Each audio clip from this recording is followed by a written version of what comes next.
I'm feeling really normal about having to be in charge, and I'm incredibly great about my anxiety. Where else would I rather be than VPR? Where indeed. All right, we're gonna say skip the cold open. I'll just get us started. Right on. All right. What's cooler than being cold Ice open? Freezing temperatures. Yay! Oh, that's a good thing to start with. Vin has his camera on, but what is everybody's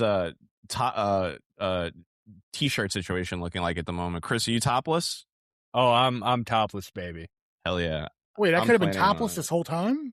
This is mostly a topless recorded podcast. Yeah, I'm representing for Dan. Mhm. You're And Pat topless for also both. too. If Pat doesn't go topless, he at least complains about how hot it is in his apartment all the time. It is currently 83 degrees in my room. I have the air condition set to 68. I live in a double wide, so Jesus. yeah, it's fun. I will probably be removing my away Kansas Jayhawks era, Paul Pierce. Sorry, my away Paul Pierce era Kansas Jayhawks jersey at some point. But yeah, I'm glad to know that that at least one of us is topless. I got a plain black t-shirt on. Okay, so there's a chance. You're saying there's a chance. You're saying there's a chance. It's 75 in here and it's not warm outside, so it's not like insanely likely. Good for you. The humidity is 40% in here. This is great. I'm going to be completely normal. Okay.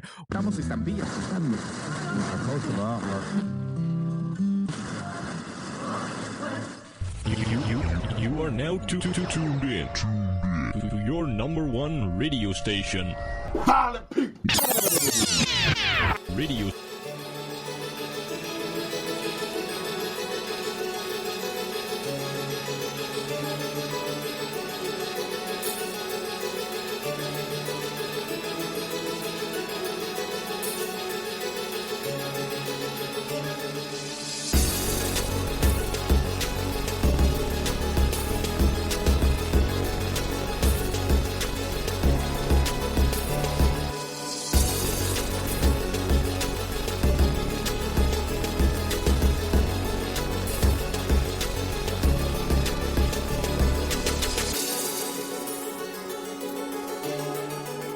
Welcome to Violent People Radio. I am your esteemed slut of a host, Orchid. I am joined, like always, by voice of the voiceless, Chris.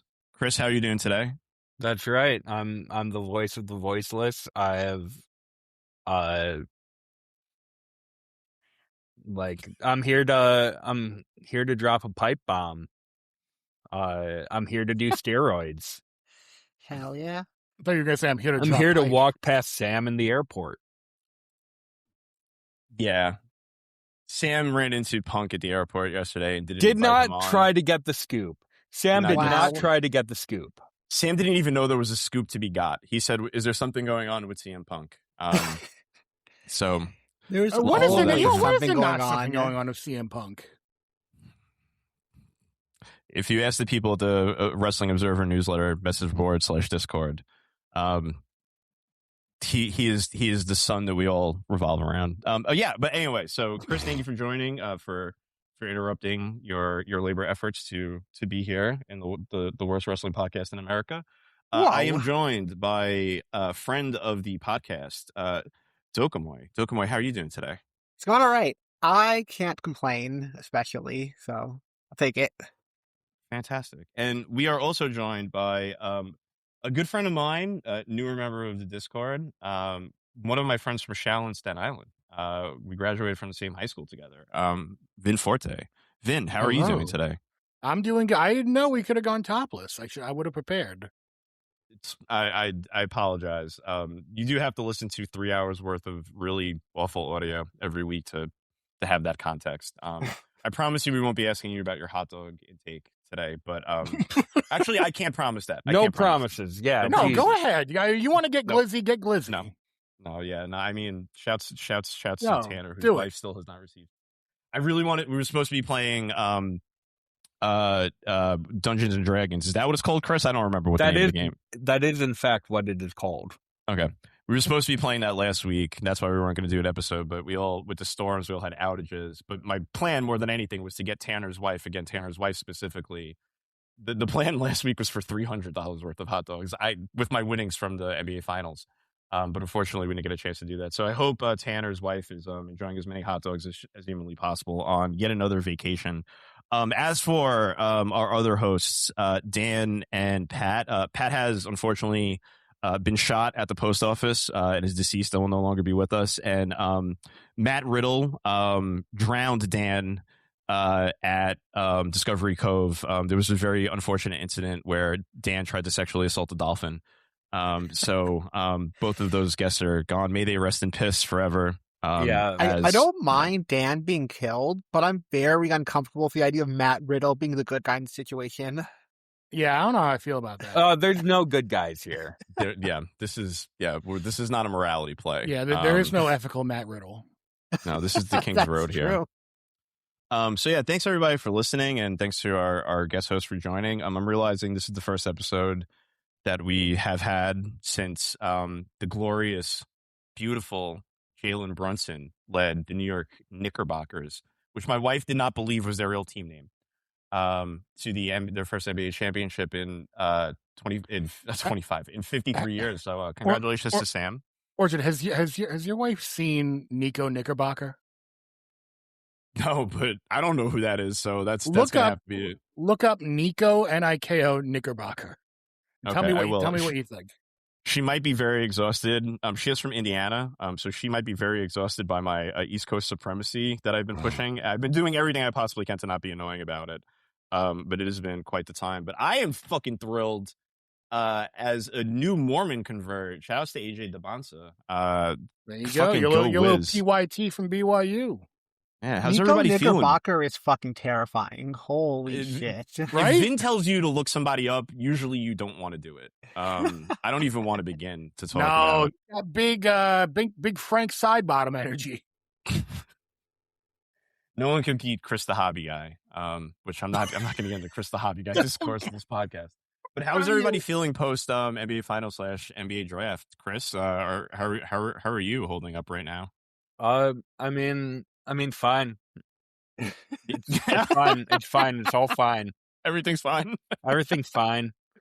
I mean, the Pistons swept the Knicks in the regular season, so really, the Pistons won the championship. Moral victory champions. Yep, that's good. I'm glad for you and the beautiful people of Detroit.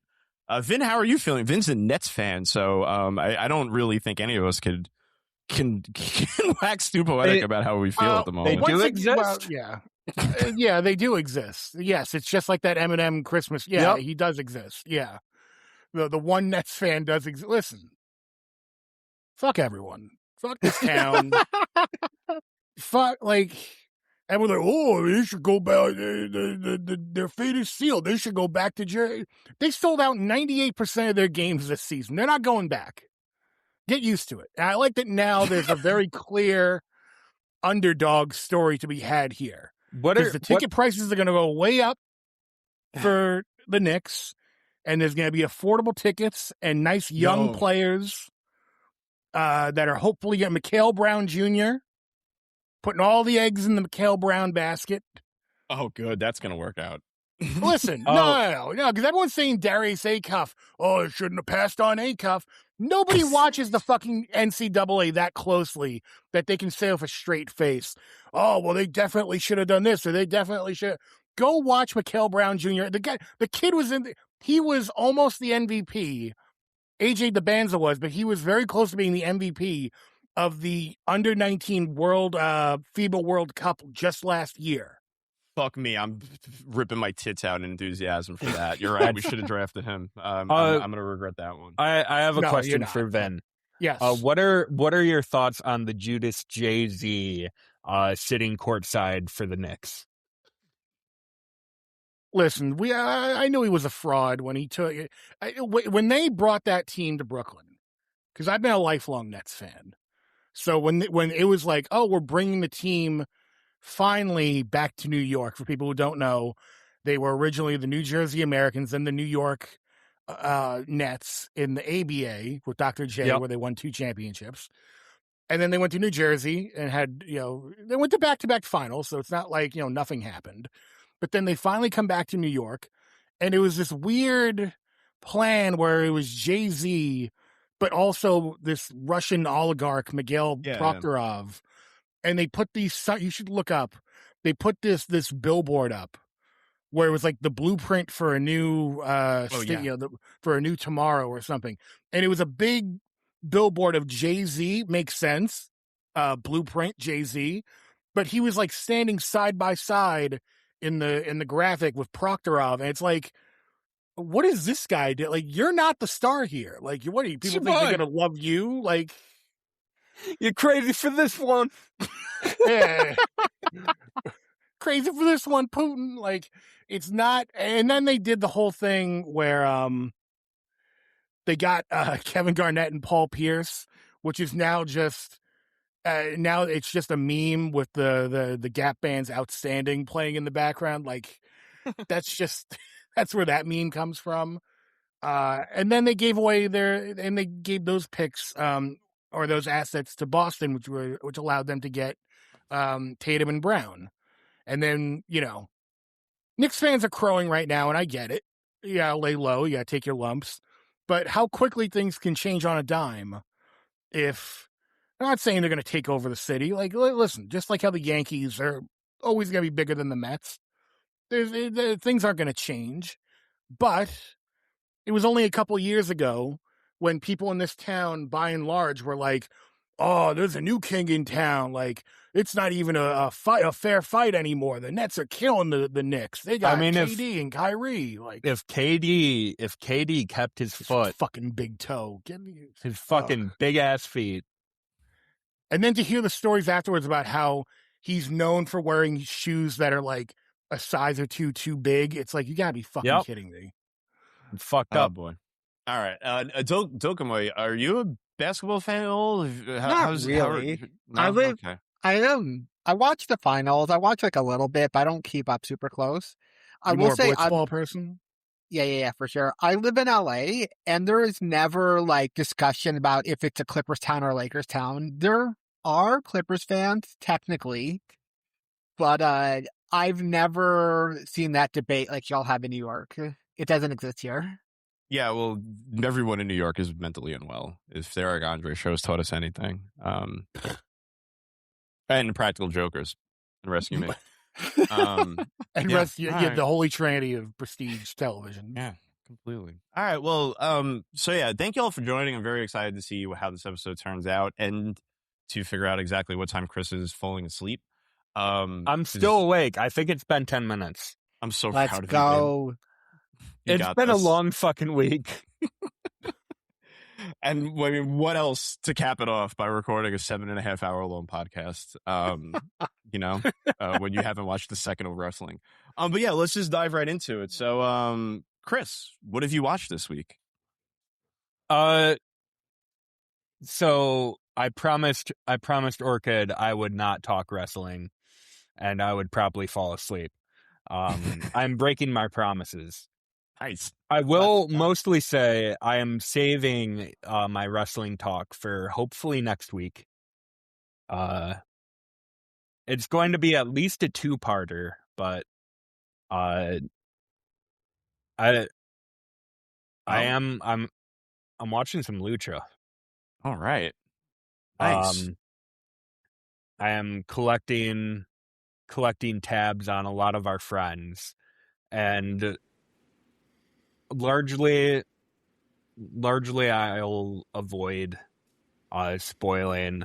But one thing, I did finally watch the match, the Riot Big Atomicos match that Dave gave the dick and balls to. I'm sorry. That's a cool little ditty. No, I never get phone calls, but I got one today. Proud of you. I mean, what is there to say except Chris was right? Noisy Boy and Spiderfly. Two of the best going. You've always been right about Noisy Boy and Spiderfly. That's. I have always been right. You've been consistent about this. And Zonic was, I forget where Zonic ended up on the famous VP 25 under 25, but it was pretty high. I had never seen a Zonic match before this one, and I was like, that guy fucking rules. He was a revelation for sure. He is insane. He's like, he might be 18 now. He's probably 18 now. He's tiny, is what he is. He's tiny. He is like the classic luchador who is like trained way too young before he should be doing any of that. And he's been doing it for like 5 years. Because he has been doing it since he was 13. It's crazy. And I mean, it's a great fucking match. And I'll put more of my my thoughts against Dave. I don't think it's the. I mean, if we're talking tag matches with Noisy Boy and Spiderfly, I mean, will this end up in my top 10 by the end of the year? Who knows? But it's a damn fun match. I'm glad that something from the Lucha Indies got like more love from the outside world, because that's always super cool. And another match that I will definitely be talking about in the roundup, but was brought to my attention today, so I literally just watched it, is the From the Crash, June 19th, Io de Mascara Sagrada versus El Io de Fishman, in a Bull Terrier match. Like, if you've been sick of like Sagrada and Fishman like continuing to build their forever feud in trios matches where they're beating the shit out of each other and they're the highlight of just otherwise another arena knockout pawn brawl or wherever it happens. This Bull Terrier match is awesome. Shout out to Henry for telling us that it made tape and posting it. Can I ask you a question about that match? Because I watched it after you mentioned it. Is a Bull Terrier match, is that different than like an American style dog collar match? No, it is a dog collar match. Because they did the thing with the like you had to hit the 4 posts of the ring, and I wasn't sure what that was about. Yeah, it is a dog. Bull Terrier is another name for a dog collar. Okay, I got you. And that 4 post rule is pretty classic with a lot of like, I guess, like territory era. Mm-hmm. I mean, any constriction related matches. That's what I just watched one a few weeks ago at Bucky's recommendation. I'll try to pull the name of it really quick. But this is the one that's on YouTube, right? That has like the incredible AI generated like cover photo, correct? Yes. Cool. Yeah, it had sweet. AI generated English translations, and I had to pause it and switch to the Spanish because that is uncanny valley shit. Oh yeah, that is a very unfortunate part of trying to watch Lucha Libre in the year 2026 is that the garish AI auto-translate is very much likely to play, and you either need to find like find the way to just get the regular audio or watch a wrestling match on mute with whatever music you want to listen to. And I was listening to some Genesis, Well, I will. Ooh, we listening to Duke? I love Duke. But I was listening to Trick of the Tail while I was. Ooh. I watched it I switched it to the original sound, and they didn't even need to AI translate it because one of the announcers, like every 5 minutes, started talking in English for some reason. At one point, he said, "Don't try this at home." At one point, he said, "What's up, bro?" They What's don't up? need to do it, and it is. I think it is just like default on YouTube that you're going to get AI slop now. That's probably true. Because it's not just Lucha Libre that does it. It's like anything in another language that you're watching. But yeah, super sick match. Sagrada is actually the like instigator in this match. He's the more violent of the two, where usually in this forever feud, Fishman is like the story is just like Fishman is beating the shit out of Mascara Sagrada. And there's a little flip on it. Obviously, there's lots of like 50-50 beating the shit out of each other, but usually Mascara Sagrada is the one with the disadvantage in their blood feud, and he actually has more of a chance to shine, more of a chance to get his shit in, and it's very fun. I highly recommend it. Like it's not their best match together, but it is the best match in their feud in a while that I've seen, and I very much enjoyed it. And that is something that I've watched that happened in like the last week instead of me watching something that happened 3-4 months ago and talking about it on the podcast. So you have no 2023 AEW updates this week? No, I do not. Okay. I mean, I'll tell you that I think that Darby Allin wrestler is a pretty good wrestler, but I think he's got a future. Yeah, I think he's got a real future in this business. He might. Now, Chris, I haven't had a chance to ask you this since you both dumped me and refused my gift of a Reuben. But I did not refuse it. Yes, you did. I'm pretty sure it was stolen by area youths. those area youths stealing Reubens. Yeah, no, completely. But I had a chance to ask you, did you watch the Paul McCartney chicken shop date? I didn't. I have not. No. Did you know about it? No, I didn't. I'll send you a link to it. It's very charming and noted. My wife told me this, that on the chicken shop date subreddit, he is apparently the only person who ate chicken on the date. The goat, as always. Did he talk? Okay, one question. Did he talk about temporary secretary? He ate the chicken. Yeah. What did you say, Vin? Was it like a vegan substitute chicken? Yeah. Okay. Yeah. I was worried. I was like, Paul is famously vegetarian. Yeah, she brought him to, if I remember correctly, she brought him specifically to a vegan chicken restaurant. But she usually goes to places that do offer vegan options. So yeah. She make him a nice lentil soup. Famously, Weird Al did not feel comfortable releasing the song "Chicken Pot Pie" as a parody of "Live and Let Die." Oh yeah, because of Paul McCartney's vegetarianism.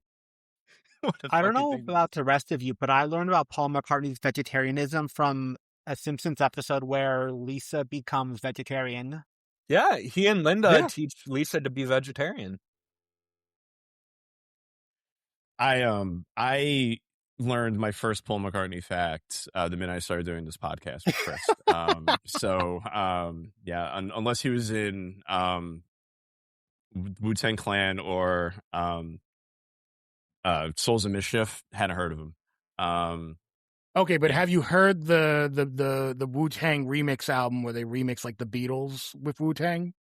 I have not, but have you heard the I think Cameron it's called song? Magical Mystery Chambers, I think it is. Oh, okay. Yes, I have heard of it. But unrelated. Have you heard the Cameron song where he samples Vanessa Carlton's 1,000 Miles? Oh, yes. Okay, cool. I figured you would. All right, Chris. Well, thanks very much for that update. Fuck you for refusing to eat every gift I buy you, and I don't want to speak it into the air, but it sounds like we might have a very interesting update coming to the website soon. Yeah. Hopefully very soon. Hopefully next week. We'll see how much other shit in my life happens. Yeah, because it is constantly happening. The world is fucking healing. Finally, maybe things will stop going wrong. And before I pivot to ask someone else how their wrestling watching went this week, I do just want to call attention to the capture the flag chain match that was recommended to me by friend of the pod, Bucky of Wrestling is Gross. It was Franz Van Buten, and Dave Taylor from Hamburg, October 5th, 1986, the infamous Piratenkampf match, which was billed to me as the gayest match of all time. Yes. I'm unsure. I don't know. I don't know if it's the gayest match of all time, but it's easily the most inappropriately filmed homoerotic match of all time. There are a lot of tight, I mean, this is, I guess, a trend for me for this podcast for this year. There are a lot of tight close-ups of Franz Van Buten's under area region, to the point where you can absolutely see the outlining of his undercarriage a few times. So, and how can if you're I a fan see of that this match? Yeah, you gotta. I'll link you. It's right there gay. for you on YouTube. Right there for you. The Piratenkampf. Maybe I should have gotten topless with the rest of you. I have taken my Paul Pierce Jayhawks jersey off, so the world's your oyster, Vin. But all right, on that note, that seems to be like a perfect pivot. Vin, what have you been watching this week? I watched the Mystery Wrestling Infinity Rumble, which was 21 hours long, and I'm almost positive the same people kept running in under different disguises. That did happen. At one point, Batman and Cyclops were fighting Hush. At one point, I would need to. There's like a whole Reddit thread of all the names of people in this match. Like they were like Robot Reginald, Baby Man the Third. Like it was very not taking itself seriously, which I really enjoy. Bully Ray's head would have exploded, but good if that's the case. Because eventually we need to talk about him and Jon Moxley. Because he can't come after my baby girl like that. Yeah, I would never let Moxley go after my baby girl like that either. No. Princess. Do you think there's a person out there who Bully Ray is their kawaii baby girl, just have posters of Bully Ray? 1,000,000%, yes. Anybody who's been on wrestling TV for more than 6 months as shooters. We are about to go to an archive of our own. I will be right back. Oh yeah, let's read that Bubba X Devon, that good shit. Yeah. Bear with me. Talk amongst yourself. This will take a second. Pastor Devon, Deacon Batista / fiction. I'm thinking about the Bubba and Devon picture where they're holding the sign with the arrows pointing at each other that says "His life matters." Ooh, yeah. It's getting me in the mood. When Bubba Ray was in the ECW arena, just being insanely homophobic to the fans, was that his way of deflecting? Yeah. I mean, it's the classic closeted homosexual. Yeah, he's like Tyler the Creator. He was working stuff out in his early days. Yeah. Oh, and now he's loud and proud.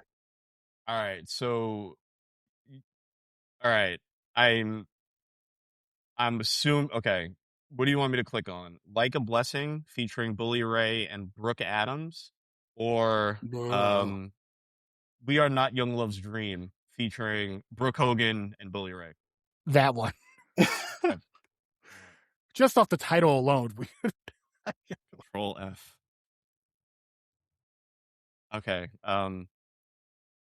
That's the other problem, though. There's not enough guys want to make love to her who don't hide their reason well enough. If she's tempted to say, sleeping with me won't make dad book you higher, a couple of them are scarily intense enough about it that she wants to say it won't make daddy fuck them either.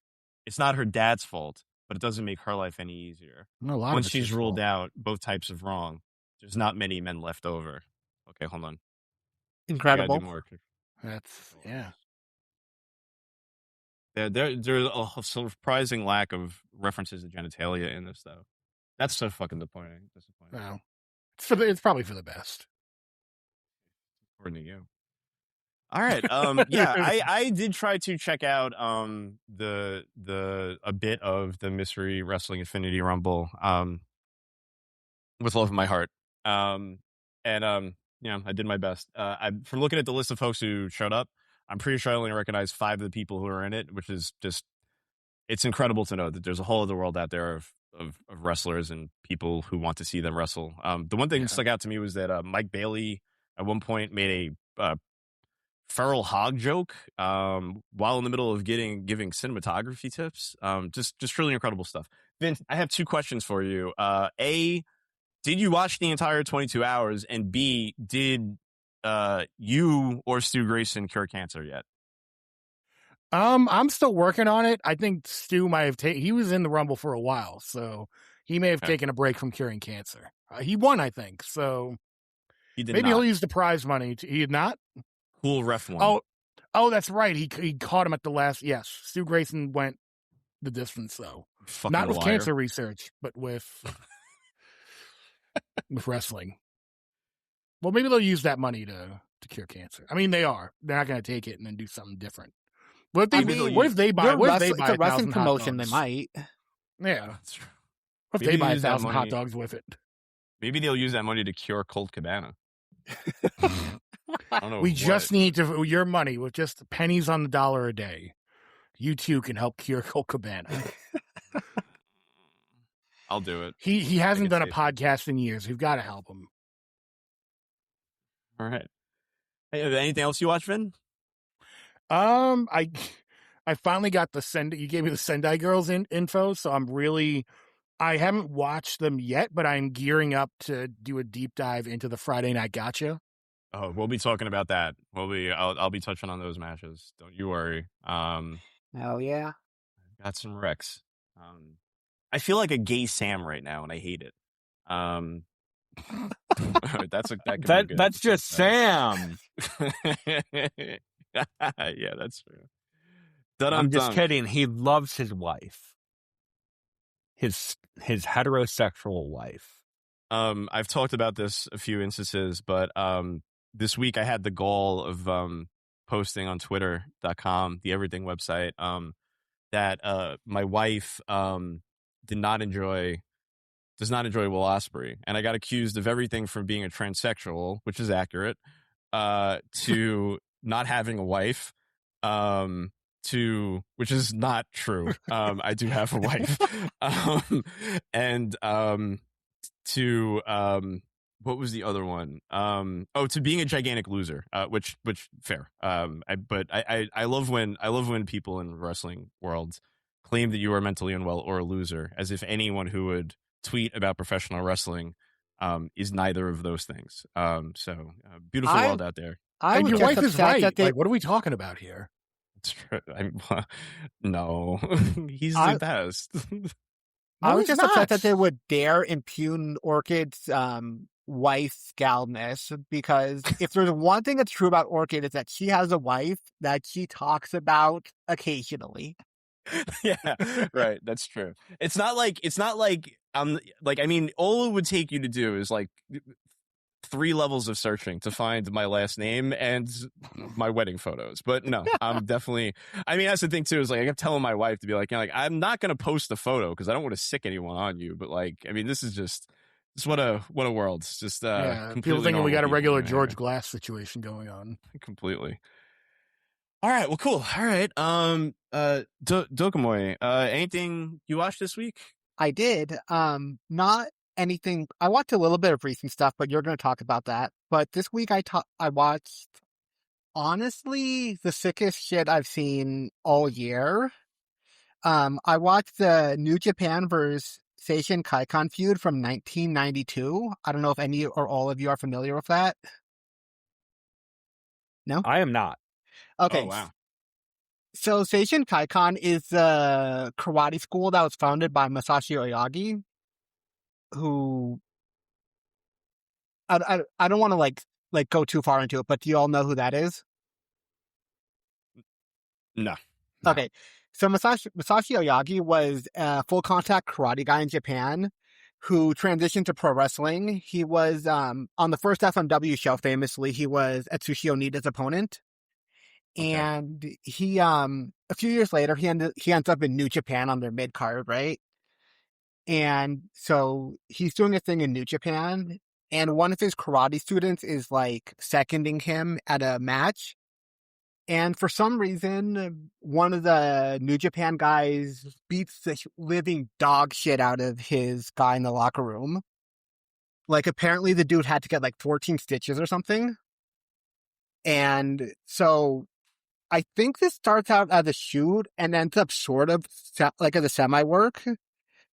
But essentially what ends up happening is there's a series of 8 matches in New Japan over the course of like 3 or 4 months, which are just some of the like most violent, hate-filled, stiffest matches you'll ever see in your life. It was fucking awesome. One thing that was really great about it is it felt to me like, you know how in like a kung fu movie you end up in these like big school versus school battles? It was like that, except instead of 2 kung fu schools, it was a karate school and the New Japan roster. Every single one of these matches features guys brawling on the outside, like the seconds from the karate school, and you see like Hiroshi Hase, you see Chono, you see like all the guys who are about to be big names like throwing down, and it fucking rules. But those guys, like I said, they're like on the outside. The feud is based primarily around Akitoshi Saito, who is Oyagi's like top student, and Kuniaki Kobayashi, who is the guy who beat the shit out of Oyagi's other student. And these are like the bloodiest, most brutal matches I've ever seen in my life. And like I said, it was insane. Each match is only like 6 minutes long. There's like 8 of them. Everybody should watch them. It's the greatest shit ever. You said there are only 8 total? There's like 8 or 9, something like that. Sick. Yeah. That's fucking great to know. Yeah, I haven't. I could definitely use to watch more like early 90s. Most of my experience with New Japan, I've watched like plenty of like Inoki, Fujiwara, Fujinami stuff, and then like Hase Chono, and then juniors, obviously. Yeah. But I haven't dove deep in like them doing different style fights. Yeah, then the different style fights are definitely a lot of fun. I've been getting into that recently. Thanks in large part to another podcast. I don't know if I can talk about it. They're not on the Violent People Network. Yes, you can. Yes, excellent. The Different Style Whites, great name for a podcast. With Different Style Whites, did you say? Yes. Fuck yes. Okay. All right. I'm Which checking is that out. 2 white guys talking about different style fights. I mean, it writes itself, really. It writes itself, really. Yeah. But they're all pretty sick, and this is probably the sickest of it. And so you said you watched some juniors from then, so you might be familiar with some of the guys in this feud. Shiro Koshinaka is like one of the main guys in the feud. He has an absolutely mental brawl with Akitoshi Saito, which has, I guess, probably the sickest example of fighting spirit I've ever seen in my life. Saito like punches him in the head. He goes down. They start the 10 count. He gets up at like 8. Saito rushes in, like does a back spin kick, knocks him down again. He gets up at 8, and then he kicks him one more time, and he's trying to get up, and he can't, and the ref has to call it. And it's like it's so much better of a fighting spirit example than like the bullshit you see where guys just pop up after a finisher. Yeah, Will Ospreay. Yeah, Will Ospreay. It's actually incredible stuff. Yeah, I watched one. I will say one thing that I noticed before we started recording this is that I might have been unfriended by Buttfarter on VK. Oh, no. What? I know. I don't know. I might be wrong with that. It might just be that I was logging in a different account, but I might not sleep about this tonight. Buttfarter, if you're listening, I'm sorry. Please come back. But one of the I did find one of the matches on VK. The Kuniati Kobayashi one from 4:30, and I just want to that's all I've seen so far of this feud. I will absolutely be watching the entirety of it. I have to figure out a way to squeeze this into Patron Saints in some way, shape, or form, because I just would love to hear Colette talk about it as well. But the one match I watched was easily the most violent New Japan match I've ever seen by a country fucking mile. You should. I was gonna say you should do an episode where you build the case for Masashi Ayagi, because he is awesome and he is part of this feud. Colette's rule at the moment is if you give it a 5-star review, we will take user submissions because we're eventually going to pull names out of a hat. So if you just do that so that I could appease my podcast partner who is interested in growing our listener base, which is a new thing for me being on this podcast. Yeah. Since I get yelled at every time I try to. I just fucking loved it. The one that I did watch, Saito gets busted open. I think, I don't know if you know this, because I mean it's 8 matches. I'm assuming they're all pretty similar. I'm assuming every like bloody bit in this feud is hard way. I'm assuming. I think so. I don't. Yeah. There's like very little here that's worked, and you can see like these headbutts that they throw are all insane. It's like, I don't know for a fact that they're hard way, but I'm like 95% sure that it's hard way. Yeah, I would be blown away if it wasn't. The match that I saw is like almost feels like the inverse of the sort of match where like it's supposed to be a shoot, but it's not working, or it's supposed to look like a shoot, but it's not looking like a work shoot. So then someone remembers that like there's like they just inject an instance of violence into it because they remember that it's supposed to look real. This felt like the opposite. It was almost like they had to remember that it's supposed to be fake in some instances. I was fucking blown away by it. I can't wait to dig in. Do a shitty strike exchange after we already like bust each other heads open. After one of us needs to get our brain removed and put back in. That's quite literally what it was. There's like a shitty shin kick that was like, oh, I know you're laying off there, but you just elbowed that guy in the head 15 fucking times. Like I was dying. I was talking to Orchid about it before the pod, and I was telling her that the match she watched is in some ways the least. It's not less violent, but there's like a feeling out process in the first like 30 seconds or minute, which is a marked difference from most of the fights where somebody's throwing punches and kicks before the bell rings. Like, when I tell you this is like the most heated rivalry, well, not that kind of heated rivalry. Let's go. I'm saying right now. I've seen, like, I'm not kidding. It's like the most hate-filled brawls you'll see, if not ever, then almost ever. Wow. A lot of blood in the cum gutters? Yes. I didn't see any cum gutters. I saw a lot of beautiful, natural Japanese bodies. Saw a lot of blood, and the blood was everywhere, so probably. I guess I have questions about cum gutters that I'll save for a future episode. No, why hold back? Come on. I'm in charge for once, which means I might be able to Jalen Brunson the pace of this episode. Jalen Brunson the cum gutters. Yeah, Jalen. Gonna go deep from 3 on those cum gutters. Sick. Yeah, no, totally. Sorry, that's a good possible episode name right there. Cool. Okay, great.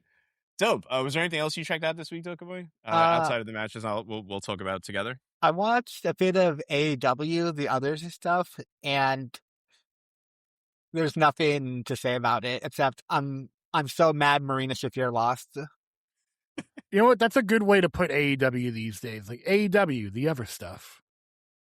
I'm mad anytime Marina Shafir loses. She should never lose a match in her life. Whenever Marina Shafir's not around, people should be asking, where's Marina Shafir? It's 2026, and there are people still saying Marina Shafir is bad. And, like, I know art is subjective, but also, what is wrong with you? No, the first time I saw her on, like, an AEW Dynamite, or not AEW Dynamite, AEW Dark, and just, like, having a 1-minute match where she just murders someone, I have been all about Marina Shafir, and, like, I was into, like, the horsewomen giving it a shot in WWE when that was happening too. But no, I love Marina Shafir. I saw her live at a Milwaukee AEW taping, and I loved that so much. And I like one of the great things about AEW is that they will occasionally just give run to someone who might in fact be dangerous in the ring. And Marina Shafir is one of those people, and she's beautiful, and I love her so much. And right there with you. When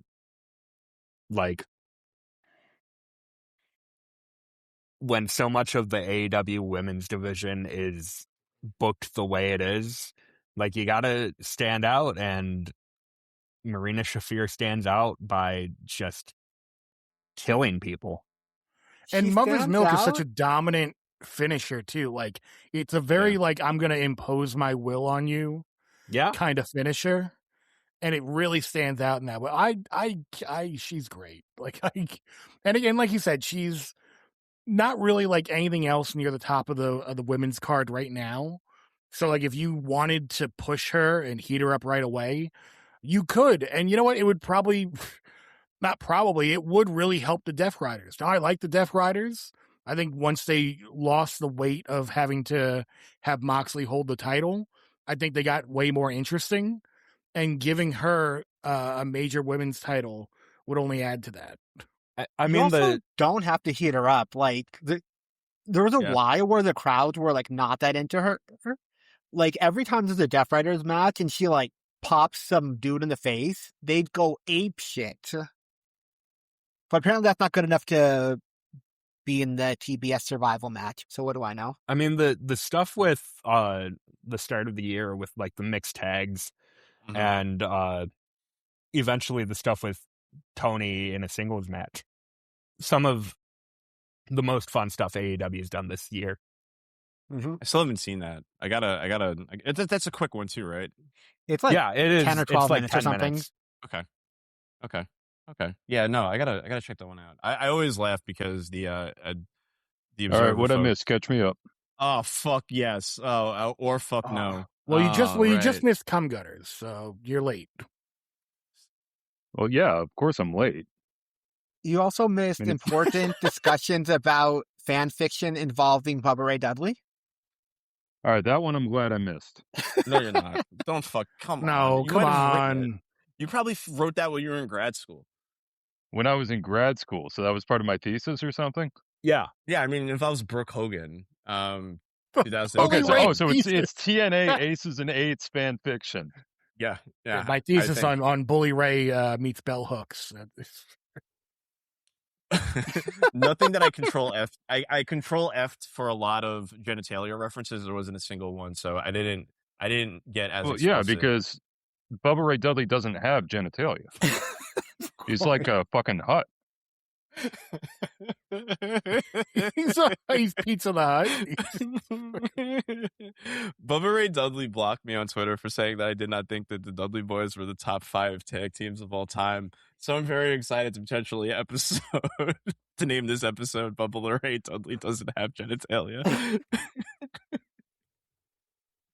Oh, fuck. Hey, Pat, how are you doing, sweetheart? I'm doing all right. How are you? Doing good. So yeah, thanks So what'd for you guys joining. watch this week? That's what we're just about We're done finishing. with everyone We're leaving besides that. me. Yeah, we're leaving that countryside though. Yeah, no. What did you watch this week? Nothing. Wrestling sucks. Yeah, that's true. You didn't watch anything? I literally have just been, off it for the past week or two because I don't know. It's just not exciting to me right now. It'll come back. Okay. Yeah, that's fair. I did watch my wife and I watched a Chanyota match last night.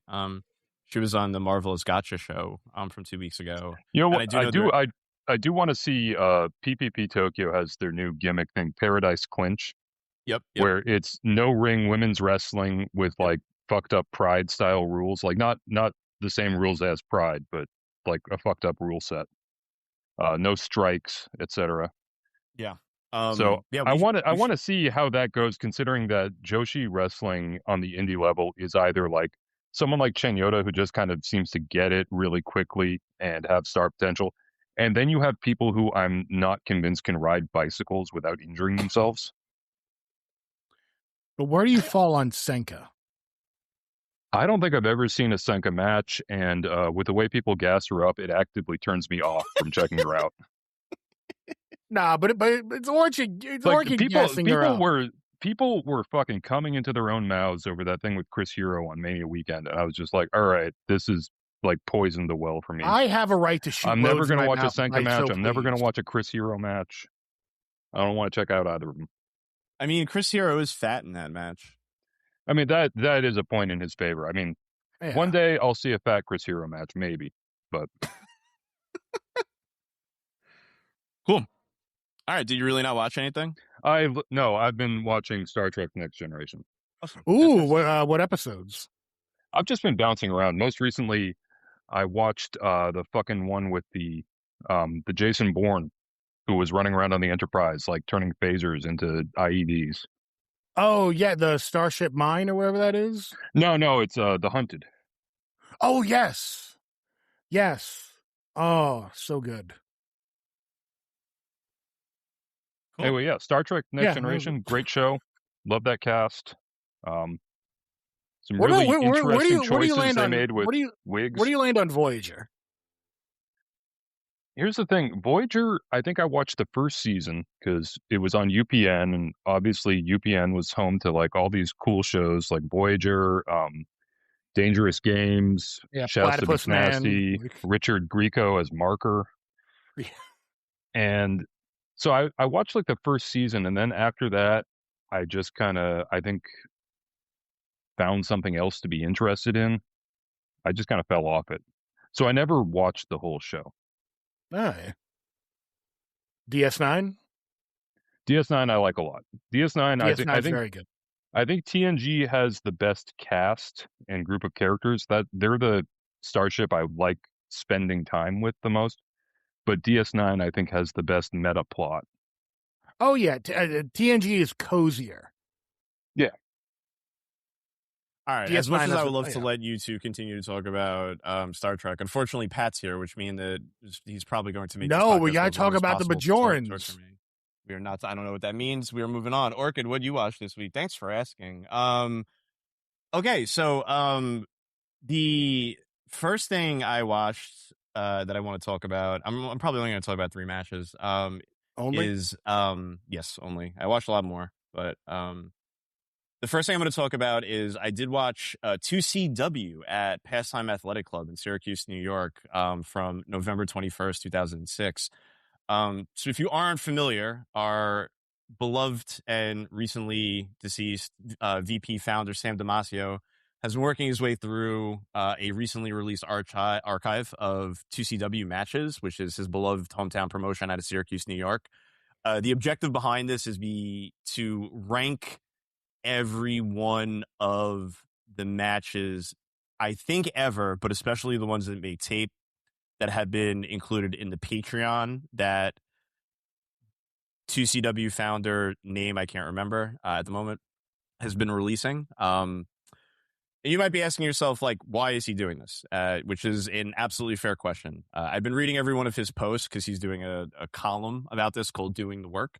And they're fantastic, but it should be pretty obvious. The reason why he's doing this is because there's a single person in our Discord who can be labeled as mentally well. Beyond that, I think that I fully recognize that the draw nostalgia has on us. And what I'm appreciating the most about this project is that it's like sort of an exercise in testing the elasticity of our memory to see if the things that we thought were brilliant when we were kids remain brilliant when we look at them with fresh eyes in our later years. And as I've been speaking about, rewatching Rescue Me has been pretty interesting in that regard. But yeah, so more than anything else, to support Sam's effort in archiving these matches, ranking them, and also to support his surprising yet adorable need for validation, I went back and watched the highest ranked match from his last post, that match being Dan Dynasty versus Slick Wagner Brown.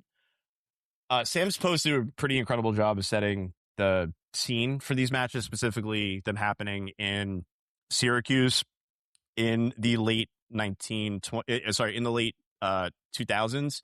But what I do want to say outside of that is with this specific match, as soon as the bell rings, Dan Dynasty starts gyrating, and someone in the crowd like loudly calls him a homo. So that's exactly the work that the kind of scene we're dealing with here. I do feel like this is as upstate of a New York match as upstate New York could produce. So yeah, great work in that regard. One of these guys is trained by Mikey Whipwreck, and the other one is trained by Killa Kowalski. This plays out exactly as you would expect a match by guys who are trained by those two dudes would play out.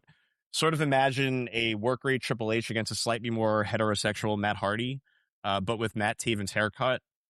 Just a real particular synthesis of Matt's happening there. Sam mentions in the post that there's a lot of good spot subversion. I completely agree with that. Tight structure to it too, largely because it's structured around the intent of making Dan Dynasty look like a complete piece of shit.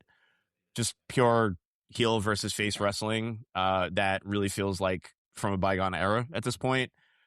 Brown looks both really cool and incredibly heterosexual next to Dynasty, which is the entire point of the match. It seems like a pretty important ideological viewpoint for a Syracuse crowd in the late 2000s. Nice little match. I think to watch it, you have to subscribe to the Patreon. I would recommend doing that, but Sam, in one of his earlier posts, has expressed hostility towards the person who's been uploading those matches, largely because I think he's been harassing him for years to do it. Yes. Yeah. Yeah.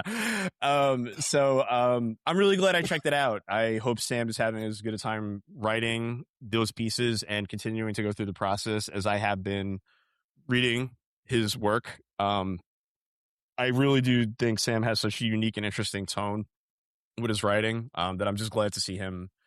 I miss him daily, and it's a shame that he's dead. But I'm happy he's doing what he loves. And I'm glad to see him putting pen to paper. He's really good at it. So I'm glad we're getting some match reviews. Yeah, we'll all see him in hell one day. We'll all see him in hell one day. Not me. Y'all will. I'm good though. No. You're gonna live forever? I'm heaven sent, like Donald Trump. I'm heaven sent. Even like Hitler, I'm heaven sent.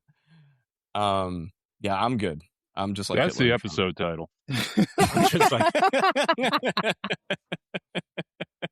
yeah.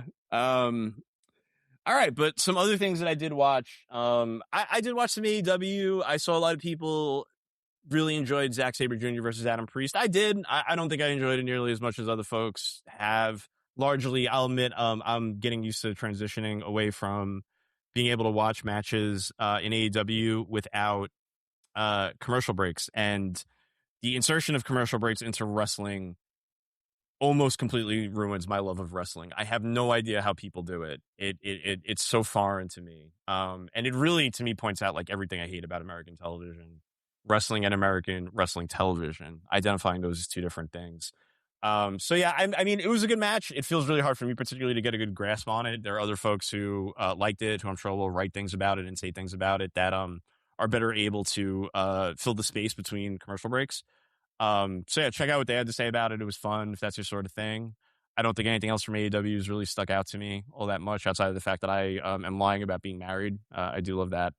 But yeah, what I did do is with having some time this week and over the last couple of days was I did get to revisit independent Joshi scene as you know, I say all the time, that's what really gets me going when it comes to wrestling. The two things that I checked out, three shows from two different promotions. The first is Marvelous as a Friday night gotcha that I really enjoyed over the fall. It was only a few episodes long. They're actually titled episodes. And I think that Chigusa is trying to sneak a few more in before what's the name of that venue, Dokomoy? Shinkiba closes. Yeah. Yeah, just based on that really quick. But yeah, it seems like she's trying to get a few in, and they're coming back. They're streaming on Wrestling Universe every Friday night. So I spent some time watching both of them this week. I think there are two matches that are worth watching. Aja Kong versus Senka. I'm not going to try to pronounce her last name. 2 happened on the second one, I believe. Technically, yes, that's Aja Senka 3. Is it really? Yes, Aja Senka 2 happened Mania weekend and is going to be released today, allegedly. I forgot about that. Yeah, no shit. I did. You know, I remembered it happened. Yeah, I guess like in my brain. Oh, because it was Danny Luna who Chris Hero filled in for, not Aja. Mm-hmm. Right. Yes. Yep. Yes. Okay. Sweet. Well, if that gets released, that's going to be pretty sick. So a lot of the things I have to say about this match are based on the fact that it's the second match. I don't know how relevant that's going to be. So maybe I'll just skip over that. I'll say if you like the first one, you'll like this a lot. The setting change does change the tone of it. It doesn't change the work, but it absolutely it's doing different things from a narrative standpoint in terms of this being a rematch. So yeah, if you like the first one, check this out. I do not think it would hit Hoot of the Year status for me yet. But yeah, if you like the first one, if you like indie Joshi stuff, absolutely go out of your way to check that one out. And Dokomoy, I think you called the main event of this match the softcore match. Is that correct? Is that what you did? That's what they called it, to be clear. Oh, they did? They did. Fuck me. I missed that entirely. Yeah, but so the main event of this was Vinny versus Chikado Nagashima. Yeah, Chikeo that. Mio Momo Mono, Mocha Hanazono, and Zones. I mean, this is one of the fucking biggest piece of shit matches that like you could see. It's a comedy match. It's completely fucking stupid. I don't know what I'd have to say about it. If it was like 3 to 4 minutes shorter, I would absolutely recommend anyone go out of their way to watch it. But if you're a fucking freak who enjoys TJPW, you would really appreciate the shit out of this match. Inject it into me. So, yeah, it's fucking good, Vin. Yeah, now that you have that login, please check it out. It's so fucking stupid. The concept, Dokomoy, is there anything you want to say about it? I was gonna explain the concept of it. Because the reason it's called a softcore match is because it's a hardcore match, but you can't use real weapons. So, like, somebody comes to the ring with like a giant inflatable hammer. Somebody comes to the ring with a bunch of like little plastic balls. Oh, was that the match I've been seeing clips of where there's like a little toy dog and like... Yes. Yep. Mm-hmm. Yeah. That's the one. Vinny comes to the match with a steel chair, and the people are aghast. You cannot do that. It's very funny. She does eventually use it, but she only taps her opponent very lightly with it to stick within the stipulation of the match, which I thought was really good. I love what I've seen so far. Like the big inflatable mallet, like she's a big old Amy Rose, just like, loving it. I would definitely... I love what... Go ahead. Good. No, you good. I was going to say, I would definitely agree with you that if the match was like 3 minutes shorter, it would have been like the Hoot of the Year. But I still think it was like, I don't know. I like this kind of stuff. And I thought it was a lot of fun. Yeah. I do too. It's one of those ones, like, I think really more than anything, it's like, if it was a few minutes shorter, I'd be like, Pat, you might want to watch it. Because it is very DDT-esque in some ways, without the overt homosexuality. But yeah, I did think that it was good. I think the thing that was funny too about Vanny with the chair is that after like it's clear that they appeal to her to not use it, and so what she decides to do is just sit in the corner of the ring for like probably the first like 5 or 6 minutes of the match, just looking incredibly cunty. That woman's ability to serve cunt, Best in the world at that, right? True, absolutely, truly. So yeah, that was if you're into that kind of like freak show fucking Joshi incel shit, you're gonna love that match. I liked it quite a bit. Wouldn't it be awesome if they all gigged? Yeah, In like in the softcore match where they can only use like inflatable weapons and stuff. Wouldn't it be awesome if they just all bladed? Yeah, no, it would have, and it probably would have worked in a few instances too. It would have been the match of the year if they did that. Yeah. Can you imagine getting hit with the inflatable hammer and you come out of the corner just like gushing blood? Fuck, that would have been so sick. Yeah, doing I like 90s AJW like overselling dramatics, just hysterical crying.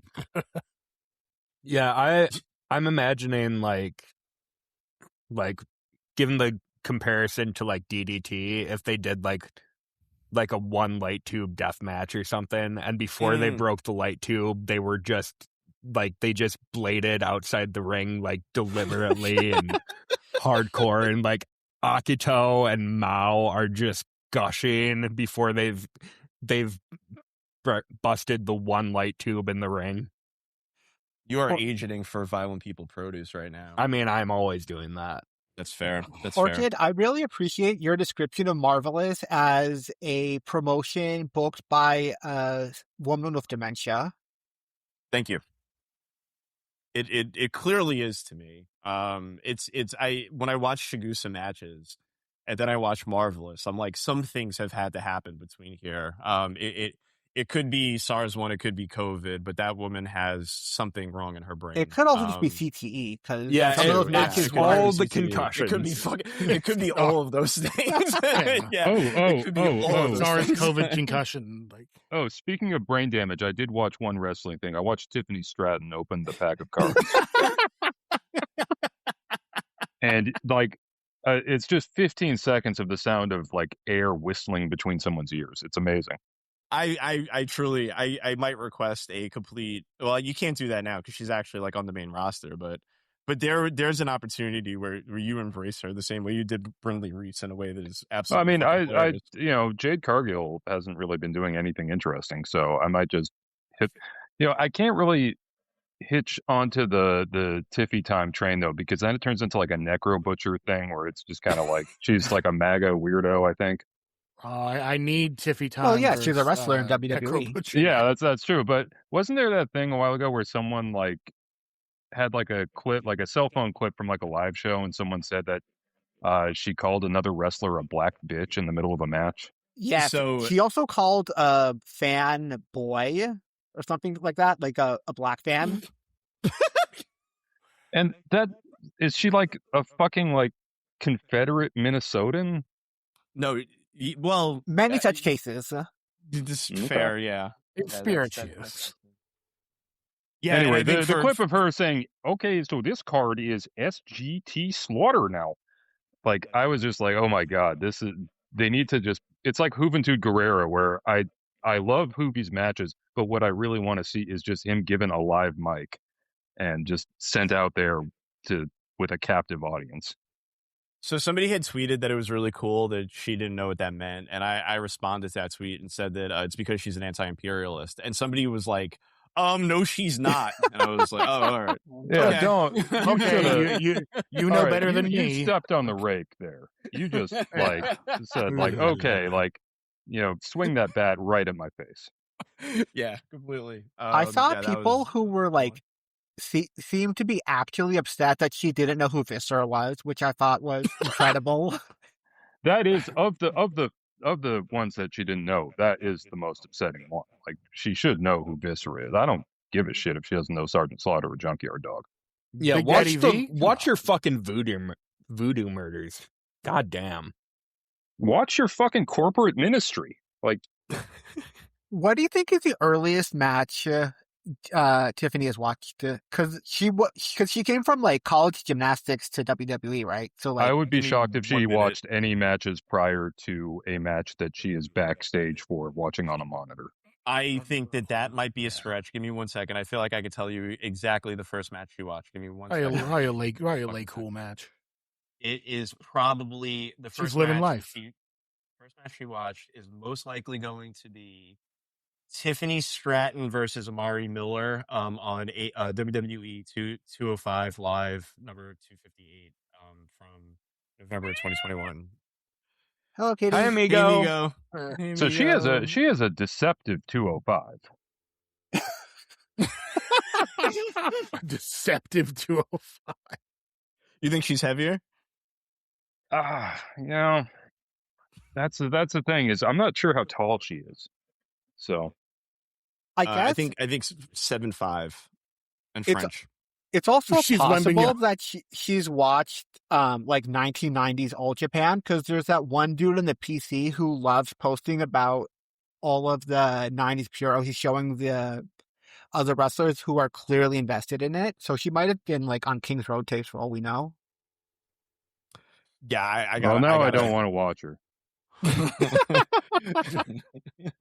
She's We've like, I was got enough of devastated when those. Masawa. Yeah, she's just like, I was devastated when Masawa broke To be his neck. clear, if she watched it, it has not impacted her wrestling. Yeah, the last match I saw her do was her versus Charlotte Flair in Mania last year, and that was sick because like the two of them were just being ugly as shit. Like, Was that the one that happened after the like shoot promo thing? Yeah, that was yeah. after the promo meltdown, and it's like they were trying to be professional, but it was just like they were not really taking care of each other. Oh, she got her nose broken in that match, right? Did she? I just remember a lot of like moves where they were not like taking a ton of care to like protect one another. They weren't really trying to make things look good. They were just like, okay, we just have to get through this sequence. Sick. And it was very fun to watch. It rules that like part of what set Tiffy off was Charlotte talking about her then partner Ludwig Kaiser, who is not her partner anymore. She has a new partner who's a wrestler who tattooed her name on his forearm recently. Oh, that'll end well. Oh yeah. He's the I bell. remember Well, he's the bell of the ball down in Mexico. So ages ago, when she was still with Kaiser, she once tweeted like, "Okay, now me and my boyfriend, we've finally rented our dream apartment," and it was just like, that's the saddest dream I've ever heard of. And a friend of mine like retweeted it to be like, "You need better dreams," blah blah. And like Orchid making the anti-imperialist joke, the Diva stands just took it at face value, missed the forest for the trees, and went after him, knives out. That's nice. I gotta do that. I have not in a while tried to rile the of Diva stands. That I gotta figure out a way to do that. You should tweet about Mercedes Moné. Does that get them going? Here's what Yes. you do. Okay. Say the male wrestlers are better. Oh, that's good. Well, that's Say true. like, I'm watching this show for Brock. That's awesome. But like yeah. do that while like quote tweeting a tweet about Io Shirai. If I could do that from Dan's account, that would be fucking perfect. Yeah. All right. like I'll figure that out. boring. Rather be watching Bishop Dyer. Now that is something that Dan would tweet. Yeah, that is. All right. The other match, the other show that I watched that I think is worth checking out. I won't go too into detail far in it. Is the Senjo Pro Wrestling in Shinkiba from 620. There's only one real match that I think is worth watching. Yukira Oka and Chi-Chi versus Chihiro Hashimoto and Ryu Mizumi. Give it to me. Give it to me. Yeah, fun match. I really like watching. I think I'll just keep this quick, just because I do have an idea for a big top, but I think it'd be fun. But yeah, I just really appreciate watching Eureka out of the Bob context. It's not that she's not great in those matches. I just don't think she gets a chance to stick out the way that Mio does.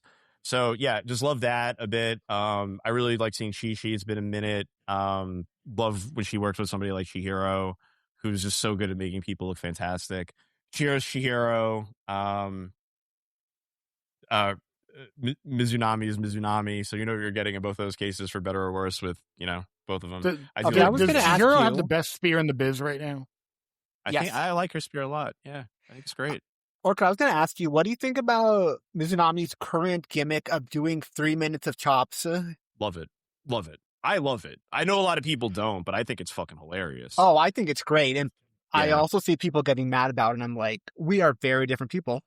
Yeah, calm down. I mean, like there's so many things that I'd get upset about, but like the fact that like there's like a kind of release valve from the seriousness of Senjo, I think is fucking dope. Like it's good to laugh sometimes, especially now that Yu's gone.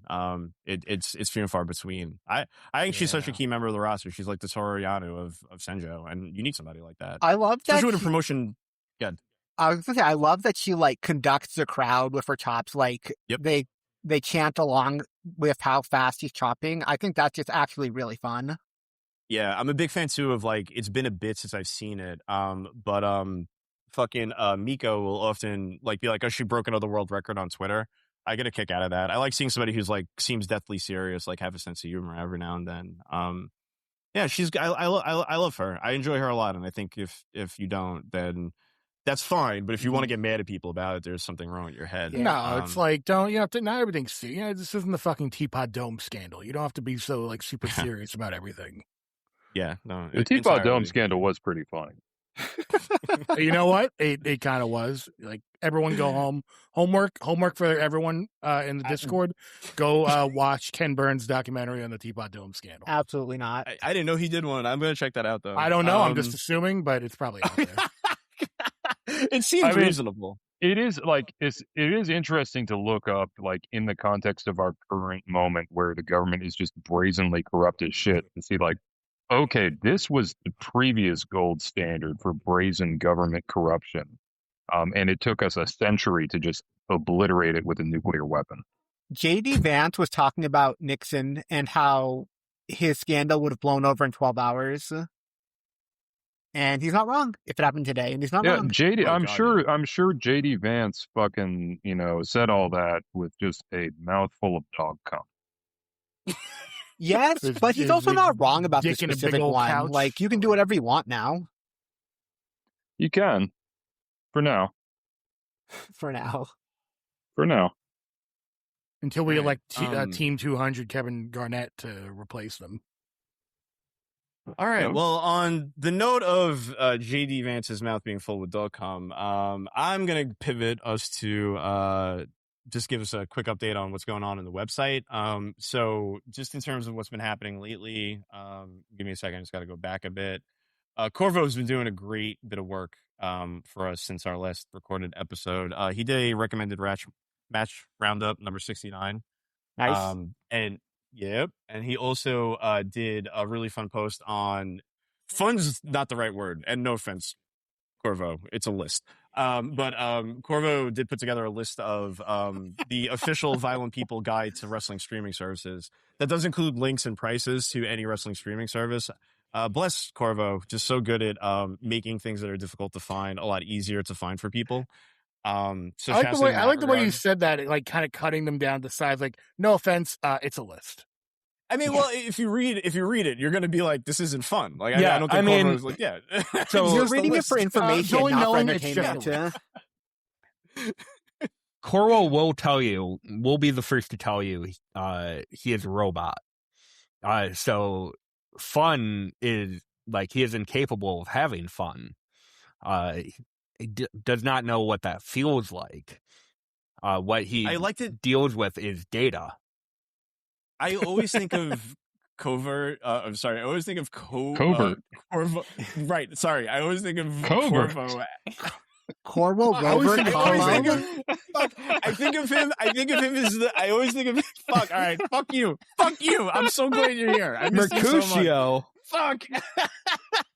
God damn it. All right. Anyway, fuck it. Joke's over. We also have a streaming guide, May 2026 streaming guide. That's not going to help you. But there is a 2CW doing the work post. It's the one I just referenced in the article. Check that out and check out everything that Sam is writing. It's great stuff. And again, he really needs your attention, even though he'll pretend otherwise. So that's that. What's on the website. We have not discussed a Big Top, and I have long been a proponent of not doing a Big Top. But since Colette and I, tough shit. Fuck you. Since Colette and I recorded 4 hours talking about John Cena, and that's another update, is their episode 1 of Patron Saints of Six Sons of Bitches for John Cena. So episode 3, John Cena part 1, went live on Tuesday. Check that out. For Colette's sake, I've just not been doing good from a self-image standpoint. But anyway, that's not the convo for today. But anyway, that's your Ken Burns documentary. That'll be a series. But yeah, no, we haven't done a big top in a while, and I didn't think Pat was going to be here. So I thought it'd be fun to do one. Now that Pat's going to be here, and I mean, I can leave. You could if you want. But I don't want you to. I love you. But I know a lot of people have been like playing that 5-star Booker game that has been released, and Chris tweeted about running into a similar problem that I have been running into, which is booking the sickest shows in the face of the earth and not getting 5 stars for them. Mm-hmm. Yeah, there was one match, Chris, that you had on like that list that you tweeted that I was just like, fuck, that would just feed me for years. I can't remember which one it was. I might have told you. I don't know if you remember. I've got the card up right now. Sick. Can you read it? Yeah, so it did properly credit me for booking Low-Key versus Arez, which would be an incredible opener. But then it gave like 2 1/4 star to Los Macizos versus Drake Younger and Masashi Takeda. Wasn't there a Kodaka one too? Yeah, I booked right? Isami Kodaka versus Cactus Jack. Yeah, that would. And what did it give that? 4 or something. Go fuck yourself.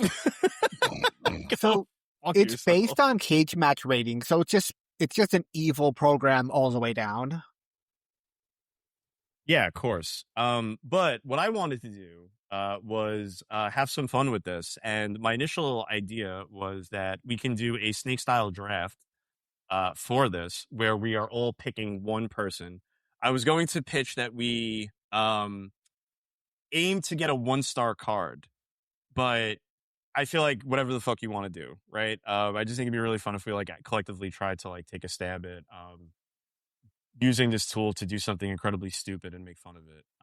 Because we are a really serious podcast that loves WrestleJoy. That's right. Exactly. So yeah, I figured we would take a stab at doing that. I don't give a fuck if you want to or not.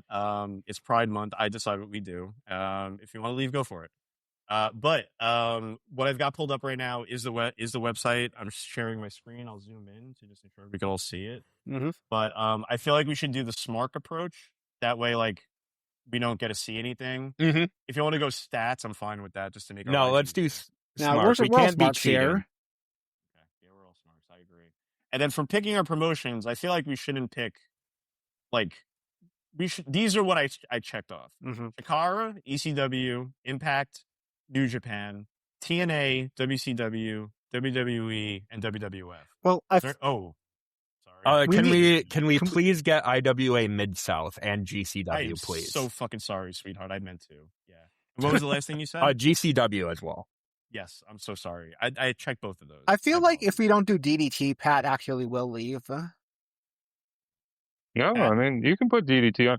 I'm more worried about Impact being highlighted because TNA and Impact really stacks the chances of like getting, okay, Bear Bronson 2026 versus fucking, Jeff Jarrett 2015. Can we get like the question mark one at the bottom also? Yeah, I was thinking the same thing. I'm like, can we do a little wild card? You have to unlock that. You have to like play enough to. What? You have to do something. Let me log in. How do you log in? All right, I'm not going to do that just because I don't want to figure out how to log in. All right. Well, then I guess we can't draft Brian Alvarez then. Well, that's a relief. No, it is not. Well, did you know from fiddling with the website just now that Bandito versus Giant Baba is a 6-star match? Fucking Christ! I mean, Giant Baba, great fucking wrestler. New wrestler that Tanner discovered, if you remember from a recent episode. Also 6 stars, Keiji Muto versus Momo Watanabe. Oh, well, yeah. That would be 6 stars. Well, yeah. Momo carry job. Momo carry job. Should we add Progress? No. Sorry, no. Why not? Because, I mean, what do you want to fucking add Mark Haskins to the show? Fuck, no. I mean, there's a chance someone could book Michael Oku. Well, that's like, if we're going to ask that, should we add MLW? I feel like if Dan's not here. Yeah, in the same way, if we had Progley, we would need to have a bastard on. Now, UWF, is that Herb Abrams UWF? I don't think. Yeah, is it? No, right? Because that didn't last 4 years. No. That's the UWF. I think there's only one way to find out. All right. Well, I'm gonna go ahead. Oh, Rev Pro. Should we add Rev Pro? God, no. No, we cannot steal Grapply Valerie. Yeah, I mean, we need to that? leave Brit rest to the people who were forced to endure it. Good point. You All know, right. Well, I'm their gonna go ahead. culture is not our costume. Is what Chris and I are saying. You're fair. You're 100% right. All right. Well, let me pull up a snake draft thing. Snake draft tool. I guess talk amongst yourselves while I fuck this up. Come on, Orchid. There you go. Random draft order generator. Okay, fantastic. Great radio here. Fuck you. Team name. So I was thinking about, coming in and just like having like a mouthful of like chips as soon as I hit the enter call button. And I'm kind of regretting not doing that. Pat, I don't think this was asked in the questions, so I'm not spoiling anything. What's your favorite data moment? My favorite data moment,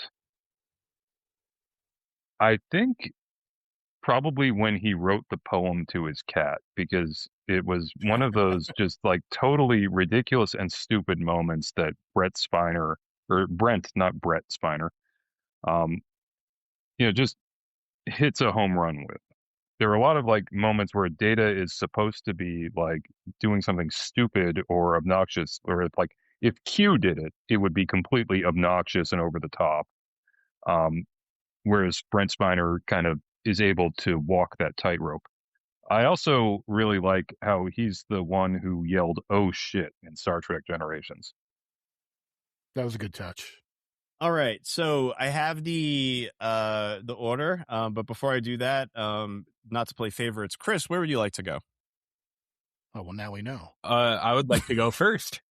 All right, that's what worked out anyway. Whoa, so number weird. 1 in my heart and number 1 in the draft order. Okay. Wow. Cool. All right, so our order is Chris, Pat, Vin, Orchid, and Dokomoy. All right, so I'm gonna go ahead and. All right, fine. You could. No. Well, you get the double pick in that order. Shit! All right. Yeah, because we're doing snake style. All right, I'll go ahead and click spin. Start booking. Spin venue. And I hope we get somewhere terrible. Okay, we got Tokyo Basement Monstar in Tokyo. So there will be 5 people at this show. If it's sold out, there will be like 6. We're off to a great start. All right. Clicking spin. We're landing on UWF. Oh boy. For 1994. Must Oh, be. everyone's up on their Abrams. UWF. Yeah. Yeah. So, Chris, do you want me to type anyone in? Anyone come to mind? Do you want me to show you anything particularly? I mean, there's not a ton of options, but let's just put Sid Vicious right away in the main event. In the main event. Okay, cool. Oh, shit. What happened here? Oh, okay. Sid Vicious? Right away in the main event. Right away. I think that's a perfect place. Because, like, I don't think anyone else there belongs on the show. Like, VPR Produce show has Sid in the main event. Rest in peace, King. Truly. I keep forgetting he's dead. That shit sucks. It's fucked up. It really is. All right. Any other comments on Sid in our main event? One of the rawest wrestlers of all time. 1994 Sid's a good time, too. It's true. Probably going to get a high rating on this, actually. So that's pretty cool. No, well, if he's being rated on UWF, that might work against him. And if he, like, the fucking inmates don't know shit about Sid. They probably have him as like a 5. I think Meltzer ratings also factor into this, which is why people were getting frustrated that like cool matchups were getting bad ratings because they were being based off of like, you know, they were from a year where Dave Meltzer was only giving out 4 stars max. One day I will finish my post for VP that is tentatively titled Kurt Angle must have a really big dick. All right. So next up is Pat. I'm gonna click spin. Yep. Pat, you get WWF 1998. Yes. Oh yeah. All right. I know where we're going here. All right. Can we get Psycho Sid? Was he still in 1998? So I think they do not let you book the same wrestler twice unless it's in like a tag. And no, sometimes if it's a different do. gimmick, if they have a different name, you can get away with it. Tragic. I had Kevin Nash in 4 different matches in one of my shows. All right, I love my co-hosts. So let's go tag teams. Okay. And I'm seeing Aguila and options here. Takamikinoku. That is There's a lot of Al Snow. I mean, that's a 10 Yeah. out of 10 tag team is Aguila and Takamikinoku. That is, but I'm not going to pick them. Scroll down a little bit. We are going to do. Did that say Brian Christopher and Pirata Morgana? Yeah. Well, I thought that said Brian. I thought it said Brian Christopher and Piers Morgan for a second. It did, and that changed. A little known fact: Pirata Morgan is. Okay, we're doing Dan Severn and Ken Shamrock. Of course. Hell yeah! Fuck yeah! And we're Dan putting them in Severn, the opener. underrated theme song. All right. And that is Severn and Shamrock. So I'm just writing this down. Got to pay tribute to Ken Shamrock since he gives us so much traffic every month. Exactly. It's as on brand as humanly possible for this podcast. Yeah, I mean, where do we land on Dan Severn? We don't really talk about Dan Severn nearly as much on this podcast as I think we should. One of my fucking favorites ever. I think he was really cool, and WWF did their best to make sure that a generation of fans did not think he was cool. Exactly. Bingo. Because didn't they bring him in with like the whole like Jim Cornette like invasion? Yeah, they did a thing where I forget if he did a pile driver or something like that, and his whole bit was like he was doing the Will Ospreay Tiger Driver thing where he's like, I crippled a man, I can never do a move again, and it was just kind of like in the Attitude Era. That wasn't seen as deep lore and cinematic storytelling. It was just like, well, then get out of the ring, you fucking pussy. Let the New Age Outlaws come in and do catchphrases. You and your dad mustache, get out of here. Yeah. Are you wearing a shirt? Am I wearing a shirt? Yes. Yeah. Okay, cool. Sorry for interrupting. Go ahead. We got a real shirts for a skins thing going on here tonight. We do. I forget what I was saying. I think that short-circuited my brain.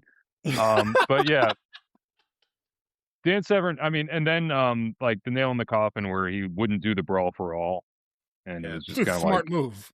Yeah, smart move. But also, I think that was just him absolutely like burning his last bridge. Did he? And he had to go back to UFC where no one life. ever respected him. No. Cage Match says he was in Brawl for All against The Godfather? He did one match. He did one match. Yeah. Oh, and I then didn't he realized what it was and backed out. I see. Yeah. All right. Well, cool.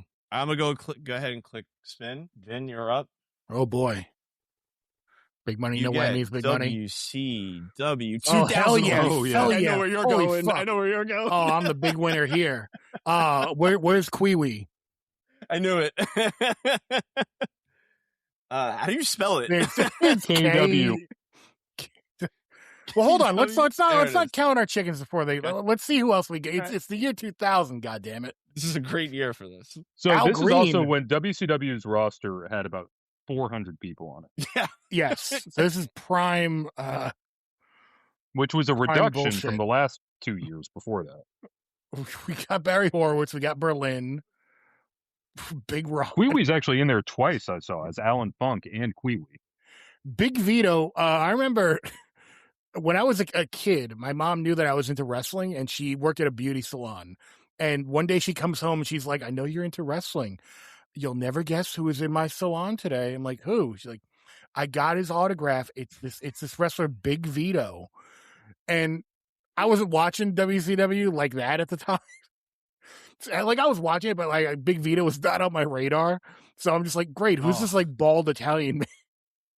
Man. Big miss there. The GOAT. On your part.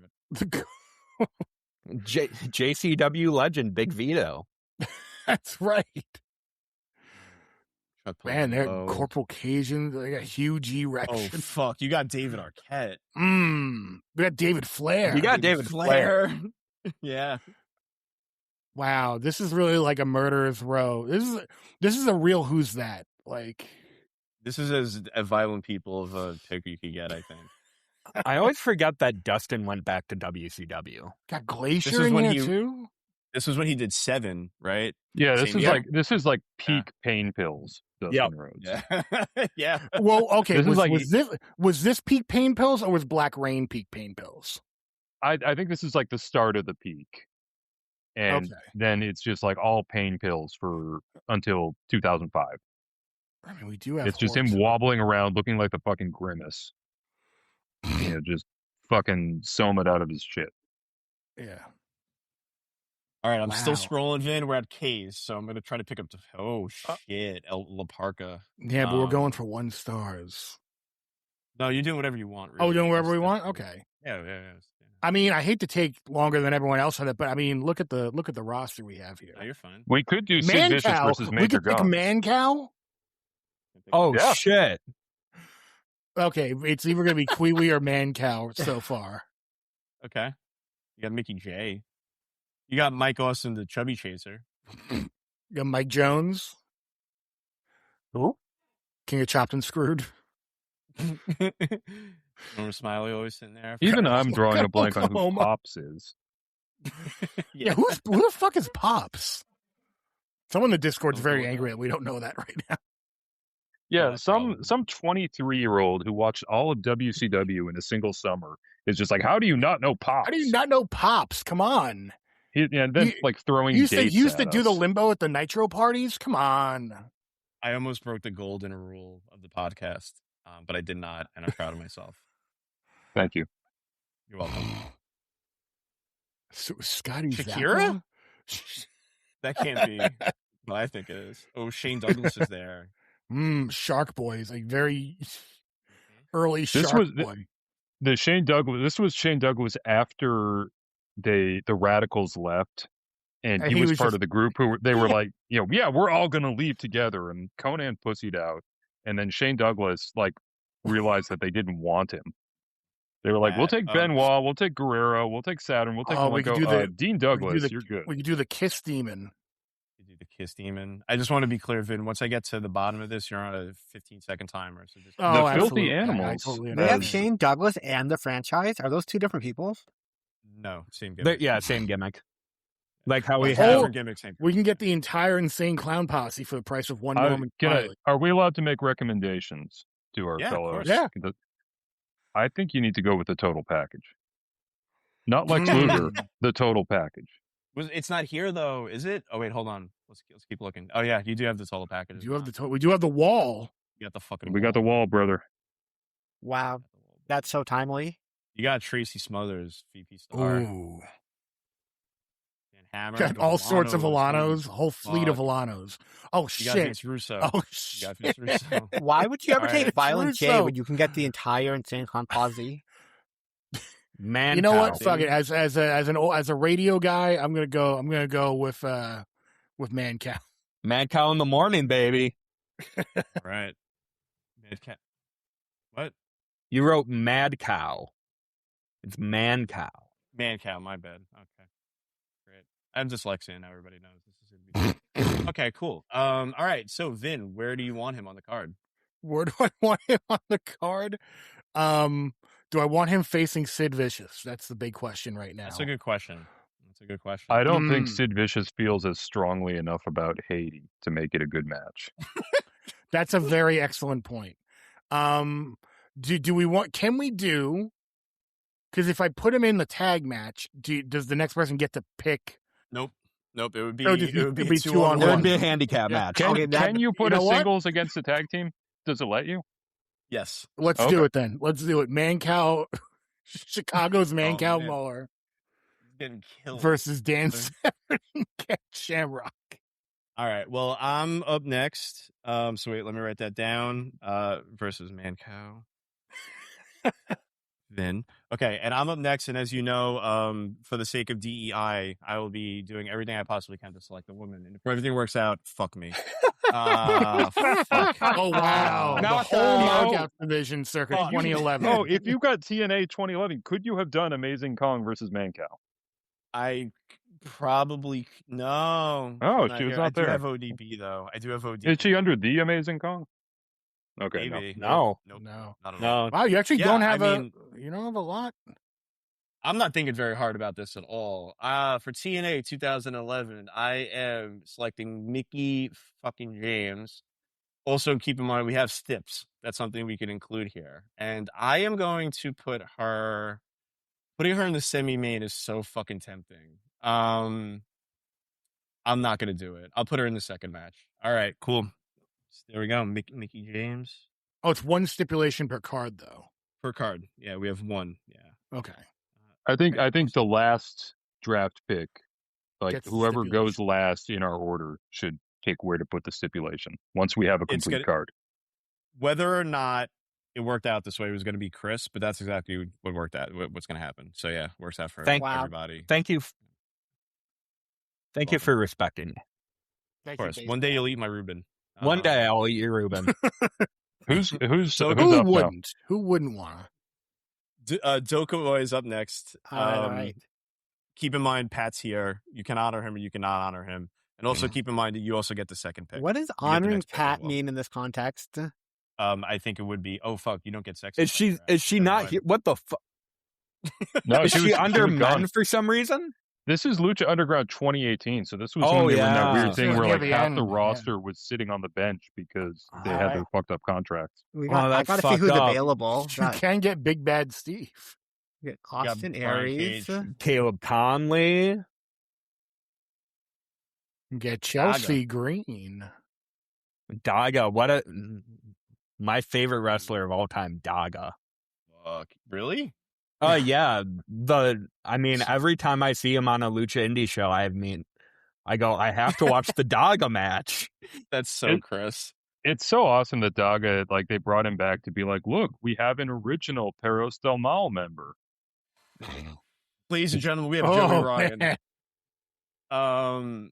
We also have, just worth pointing out, We have Joey Ryan and a woman who doesn't have an opponent at the moment. Yeah, I'm sure we have do. Eli Drake. We have Jack Evans. Jack Oh. Evans is one I'm looking at. We have you're Jake looking at Strong, Jack Evans now. aka Jake Hager, aka Yep. Jack Swagger. Who was Killshot? I know somebody I know, but I can't remember off the That top was of my head. Swerve. That was Swerve. Okay. No, yes, Swerve. Okay. Yeah. All right. No, we're not taking Killshot. Keep Matt Sydal. Mr. Pectacular. Wicked. You can get Mr. Spectacular. incredible Ian name. Moose. Nah, fuck Moose. Sammy Guevara sitting there for you. Tommy Dreamer, Trevor Lee. You know, At the Tommy bottom, Dreamer. we're gonna A go to tag lot of team. chatter on Tommy Dreamer lately, man. There I sure want is. him. We're gonna take Matt Sydal, Okay, all right. and Curious pick here.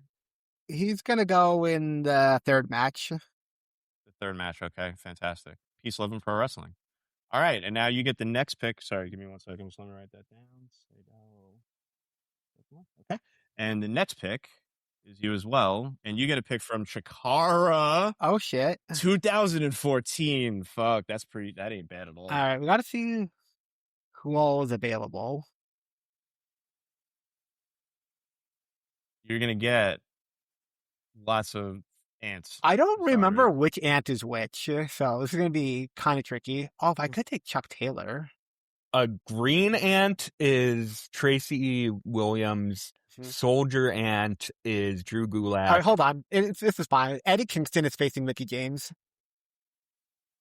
I like where your brain's at here, girl. Yeah, I like it. That's fantastic. Fuck yeah. Yeah, Okay. you can't, I love him. My Potbelly King. All right. Well, it's back to me, and fuck women. I don't respect them. Yes. Good, Yeah, good, that's right. We're going you to called New it. Good Japan. promotion. New Japan Pro Wrestling in right. the year 2020. I don't need to think about this at all. I Chase Owens, I knew where that you was are going. getting in there against Sid motherfucking Vicious in the main event. Chase is on the case, baby. The crown jewel. All right. Oh shit! I just realized this is it. It only goes once. Like this is where it's a 5-match card. So this is our last go around. Yep. Oh, that's fucking crazy. All right, awesome. All right, so the next pick here is to Vin. I think for the best we don't say anything about Chase Owens. Oh, but you get GCW 2001. Oh 21. Which Okay. probably does mean you do Oh shit! get Was that Jon Too Cold Moxley. Scorpio? It is Too Cold Scorpio. A Into the very pod. good professional wrestler. Holy shit! Look at that. Another Chikara legend.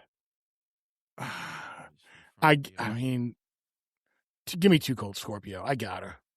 Really? Okay, cool. Where you want semi-main? Yeah, semi-main. Let's see who we want Okay. to go against. Yeah, Matt Splash Punk. Seidel versus Too Cold Scorpio is just like a match I want to see. Yeah. Yeah, it's so too good. We can't put them together. We cannot book that match. Is that a match that has happened? I was gonna say it might have happened. I would not doubt it. Those guys have both been around. They have. All right, someone look that up while we pivot to the next and last pick, which is Pat. Don't make me do work. No, No, it's there not are the two- last pick. We got No, there are two more yeah, picks. we got one more. My apologies. All right, so going to Pat, spinning the wheel, making a deal. Lucha Underground, 2016. Now that's All right, now prime do we have Underground. Sexy Star? yeah, I Show know. me Sexy Star. There it is. All right, Sexy Star. And who so- are my options? Too Cold Scorpio. Cold Matt. Scorpio, Too Cold Matt Scorpio. Too Cold Scorpio. Knew it. It looks like Matt Seidel and Too Cold Scorpio have not had a match, as far as I can tell. Oh man! All right, Violent People Produce, make it happen. Once Ali gives us the bug money back. All right, and Chris, you get the last pick. You get TJP in 2020. Oh, Chris, you All know right. who to pick. Oh, you know know. who Oh, to come pick. on. You Yeah, know. Shout out There. to Dan Rice. You know who to pick. This is for Dan. We are booking Yuki Kamafuku. It's staring you right in the face. versus Matt. Oh, if it would have been That's- against Too Cold Scorpio, that would have been fucking sick. All right. No, so, no. all right. Yuki Kamifuku versus Sexy Star would be a legendary car crash. All right. Now, before we do this is our last opportunity to pick a stipulation. So, do you have one in mind, Chris? Because is it up to you, Sweet Pig? What can we book? Yeah, is there like a list? I am going to strongly suggest whatever you do, make it Hell in the Cell. Okay. Yeah, What I'm gonna I do think is- we're putting Cameo in the cell. Fuck, I can't. It seems like I might not be able to select her in. So I Oh, can try until- that. Then let's book Sexy Star in the cell. Okay, so we're gonna do Sexy Star versus Too Cold Scorpio. That one cell match. You probably have Then to you- put both names in before you can add the stipulation. Is that what it is? I think, in my experience, when I select the last one, I don't get a chance to do it. Yeah. So, yeah. So that's why, like, all right. So, like, in our hearts, we are selecting Right, I got Matt you. Seidel versus Yuki Kamifuku as the Hell in the Cell match. Third match on the Since- card, Hell in the Cell. Yeah. Why not? You know. And All right, but I'm gonna- it's in the fucking Tokyo Basement Monstar. There is not room for a cell there. They cannot like lower it down. They have to manually disassemble it. That's true. That's You a also good point. can't like go on the top of the cage because your head is going to extremely hit the top. The top of the cage is the ceiling. Of course. Okay. Now, before I lock this in, I want to go around and ask what we think the star rating is going to be on this. So, Chris, I'm going to start with you. How many stars do you think we're getting? I think, like, people like Matt Seidel, I think, on Cage Match. I don't think they're big Camus heads. I think she is not part of the accepted canon of good TGPW wrestlers. I think it's going to get 2.5 stars. 2.5. Okay, cool. Pat? For the whole show or Whole for- show. whole show, I'm gonna say 1.75. 1.75. Okay, sick. All right. Vin? I'm gonna go 3.5. 3.5. I think it's gonna over deliver. Okay, I can go, but before I go, I want to ask Dokomoy because there's a stip in this journey, and I think it's only fair that I get Dokomoy's pick before I take mine. Right. I'll go 2.25.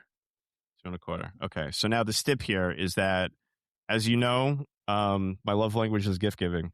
Whoever gets the closest without going over, will go ahead and get a sandwich of their choice, $18.50 in their Venmo. Or you can donate it to anything besides cancer research. No, you can donate to cancer research if you want. What if I want to donate it toward the research of giving people cancer? You can do that too. The RFK Jr. Super PAC. We can absolutely make that happen. All right. So what I'm going to do here is I think this is going to be a lot kinder to us than we think. I think I'm going to go with 4, because I think that this was made by people who really like wrestling, and I've yet to see anything lower than that. So, all right, here I go. I'm picking Yuki Kamifuku into the Matt Sydal place, and we are going to get our calculation. Fucking 3 is our output, which means Chris is the closest without going over. The proud winner of $18.15 or another Reuben. I could get a Reuben with that. Damn. You fucking get a Reuben with that. So I'll go through everything that we got. But I'll just read it out loud for our listeners at home. We got a 2.34 star average per match on this. A C rating, a solid card, which I don't know how that equates to that. But I guess it does. C's get degrees, baby. That's a good point. As somebody who works at community college, I'm well aware of that. With a total of 13.34 stars out of a possible 35 and a PPV flow of 66%. And so to go through this, in our opener, Mancow defeated Dan Severn and Ken Shamrock in a 1 1/4 star match. That's how you know it was booked by VPR. Is Mancow goes over. Yeah, that's true. He's now a baby. What the fuck? Wow. I told you that people were going to go wild for that. Mickey James and Eddie Kingston, 6-star match with Mickey James going over in an upset finish. Fucking hell. Hardcore country, baby. Man. So what is that? What is the chance that Mickey James shoves something up Eddie Kingston's ass in this match? Pretty high, right? 97%. 97%. Yeah, okay. Don't let Dan hear that. He probably put some money right on it. Fucking Yuki Kamifuku versus Matt Sydal. Simulated finish. Yuki Kamifuku going over Matt Sydal in a 3-star match. As it should be. You love a simulated finish. Mm-hmm. And in our hearts, that is in Hell in the Cell, which would probably mean it would get a bump. Too Cold Scorpio and Sexy Star in a Hell in the Cell match. Upset finish. Too Cold Scorpio defeats Sexy Star in a 2 1/4 star match. It's 2018. It's 2021. Too Cold Scorpio. He probably wasn't winning a lot of matches that year. And 2016 Sexy Star. She's getting pushed. Yeah, but not at the. Sorry, 1 second. Not at the Tokyo Basement Monstar at VP Produce. And then the main event is in a 1 1/4 star match. Sid Vicious defeats Chase Owens. This is a little skewed because I think that Mickey James Eddie Kingston match is really doing a lot of heavy lifting here at the score. That's a good point. If we did not book that particular match, we're probably. I was probably going to win. You probably were going to win. Nah. Although Pat did have a 1.75. Oh, that would have went over. That would have went over though. But he just would have been closest by default of after was losing. So yeah, so that is VP Produce volume 0.5 because it will happen at one point. Yeah, so just to run this over one last time. Dan Severn and Ken Shamrock versus picked by Pat versus Mancow picked by Vin. Mickey James picked by Orchid versus Eddie Kingston, picked by Dokomoy. Matt Seidel, picked by, was that Dokomoy too? Yeah. It was, right? That was you two, right? Yep. And versus Yuki Kamafuku, picked by Chris. Too Cold Scorpio, picked by, did I write this down? That was Picked by Too Cold Ben, I Scorpio? think. That was me. That was Vin, okay. Versus Sexy Star, which is obviously picked by Pat. And Sid Vicious, picked by Chris, right? Yep. Yes? Yep. Versus Chase Owens, picked by Orchid. I do think that we should give the Yuki Kamifuku pick to Dan, just in spirit. Yeah. Yeah, That's why he's not here, is because he passed away while voraciously masturbating about Yuki Kamifuku for 4 days straight. I don't think he even knows how to do that, to be honest. So there you have and Dan, it. if you disagree with that, come on the show and prove me wrong. Yeah. Sorry, Yeah. Pat, to clarify, does Dan not know how to masturbate at all, or not know how to masturbate for 4 days consecutive? You know what? Cliffhanger. We'll find out next week when he's on. Yeah, I think that's on him to address. Yeah, he and Matt Riddle are going to come on, talk Literally. about it. Or maybe not. All right. Well, so yeah, that there is the big top. So it is time to pivot over to the wacky line. Thank you everybody for getting your questions in, or not. Thank you. I just want to clarify. I'm very angry at the people who did not put Q for the P ahead of their questions, only because I'm hosting. Otherwise, I wouldn't care. But yeah, let's go ahead. And you guys want to get to listener questions? Let's do it. All right. So the first question for the podcast: if you were a Megazord, what animals would you be made of? So does this have to be question's animals already that too were ornate. Megazords, or can we pick any animal? I'm You can assuming pick any animal. I want to say cats, but that would make me Voltron and not a Megazord. Well, there was. Well, does it have to be one animal, or are they saying It's like one Well, per it is person. five yeah. animals. If I got to choose, it would be all cat. Okay. Oh, I thought we were doing like one per person, and we were gonna like Megazord it up. Okay, I mean, I Oh, don't know. that This makes is not more my area of sense. expertise. No, that's the right approach. One per person. Yeah, and All right. I'll go ahead and start with Chris. Who do you got?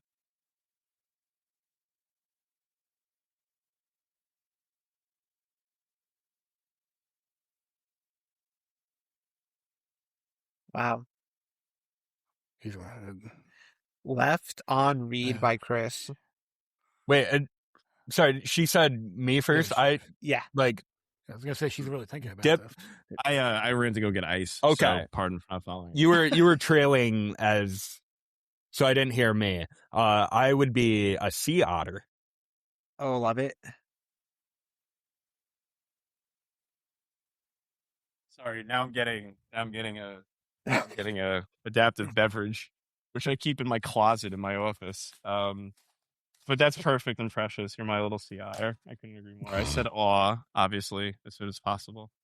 Oh wait, I'm allergic to this one. I can't have this. Vin. Why'd you buy drinks to put in your closet that you can't drink? I didn't know that I was allergic. Unfortunately, Lane will drink them. But Vin, who do you got for an animal? I'm gonna go with the Reese's monkey.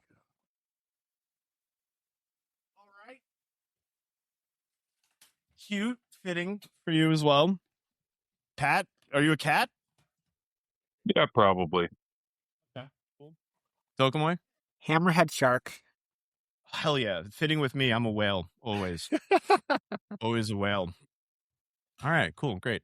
Also, I don't know what the fucking Megazord is, so congrats. So the Power Rangers had 5 robot animals, prehistoric animals they could drive around in, and they would combine into a big guy. Yeah, So there were true, McDonald's And then toys. he would the whole wear other Zords like armor, so it was almost like Ed Gein wearing a skin suit. thing. But animals. I learned so much on this podcast. Question for the pod from Sam. How do we like the Trae Young extension for the Washington Wizards? Yeah, I like it just fine. Yeah, whatever. It's I think it whatever, happened. yeah. Thank you, Dokomoy. You got it. Okay, I'm going to disagree with that. I don't think it happened. I wish it didn't. Chris, do you have any thoughts before I chime in? I mean, it's a move made by the Wizards. Yeah, I mean, that's fair. Trae Young had, like, he can still be good. I think at this point he's like massively underrated, but he does have a ceiling as the number one guy, and he is going to be the number one guy on whatever team he's on. But like I don't know about that. Trae Young extension is very Wizards, so I think it is a very Wizards move that the Wizards did. Yeah, I love them. They should rehire Gilbert Arenas. Oh, fuck you. I went to the same high school as Gilbert Arenas. I'm so sorry. I'm sorry. I'm sorry. Did he shit in your shoe at I was any gonna point? say- Not at the same time, but just the same Did he school. throw? Okay. Did he throw a shoe full of piss on you when you were in the bathroom? Like, We were not in the same time. So. did he smuggle guns on the school airplane? You have a Probably. lot of questions about this. Probably. Vin and I went to the same high school that Pete Davidson dropped out of. Not at the same time as Pete Davidson and not at the same time together. Oh, no, wait. Yeah, I think we overlapped by a year. We overlapped, and then me and Pete Davidson overlapped. He was like, Oh, a you did? freshman. Yeah. So you're only Got one degree removed from Pete Davidson. Wow. Yeah. A few different ways. But my answer to this question personally is that, like, yeah, the deal sucks, but I really like that. I've never had an opportunity in my life to, like, root for somebody who gets under the skin of so many fan bases and also is capable of doing that in a way that he also gets to shit on their opponents. I love the idea of, like, being able to root for, like, an annoying little teddy bear that's precious to me that makes everyone from the place I grew up on incredibly angry. So it might not work out, but I mean, the Wizards have just been such a fuck. I mean, I haven't watched basketball since Russell Westbrook got traded. So I'm just glad that, like, that there's a sense of energy, and the guy who's leading the team is somebody that a lot of people fucking hate. That's pretty fun for me. I can't complain. Trae Young leading the Wizards is way more fun than like fucking Bradley Beal for like 4 years. Yeah. The opportunity of him winning one playoff game on the road as a 7 seed, like, that's going to make it all worth it for me, because that'll just be fucking hilarious. Did they sign him specifically to be the Knicks killer? Is that what happened? They signed him because nobody else wanted him, and nobody wants to go to Washington. But yeah, that's it for Trae Young talk this week. Looking forward to the Patreon Saints of 600 Bitches devoted to Trae Young. I'm gonna love that one. Greatest wrestler ever. Cue for the P. Wrestler least likely to get on well with your own mother. Ooh. Okay, so I'm Jewish, and my mom loves to bring up that she's Jewish, like, in conversation. So there is a long fucking list of wrestlers who do not get on with Jewish women. Okay. Who's the most Nazi wrestler? That would be El Nazi from Mexico. Of course. Oh, Grande Nazi. Yeah. Well, there we go. El Nazi. My mom wouldn't like that. I'll tell you that much. Pat? I'm thinking about it.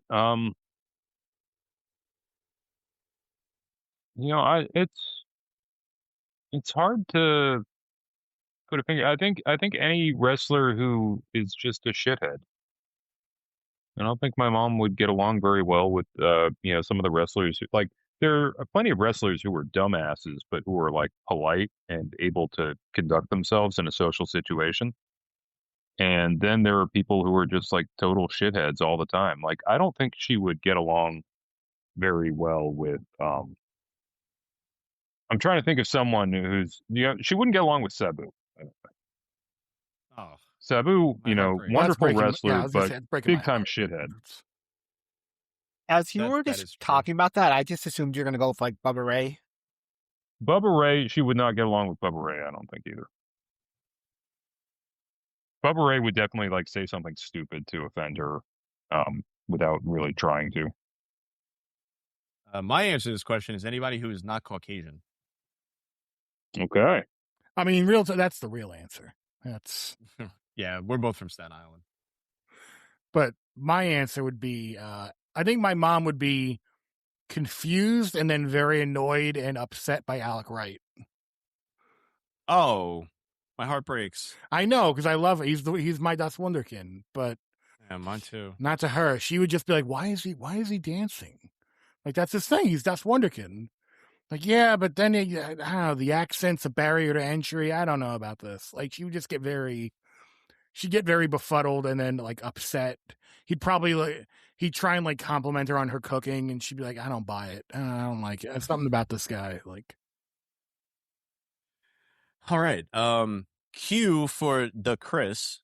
The Boys of Dungeon Lane, great McCartney album or greatest McCartney album? It is a great McCartney album. It's his best in like 20 years. The production kind of sucks, but like as far as songwriting goes, it's some of Paul's strongest stuff in like 20 years. Greatest Paul McCartney album? No. That title belongs to McCartney 2.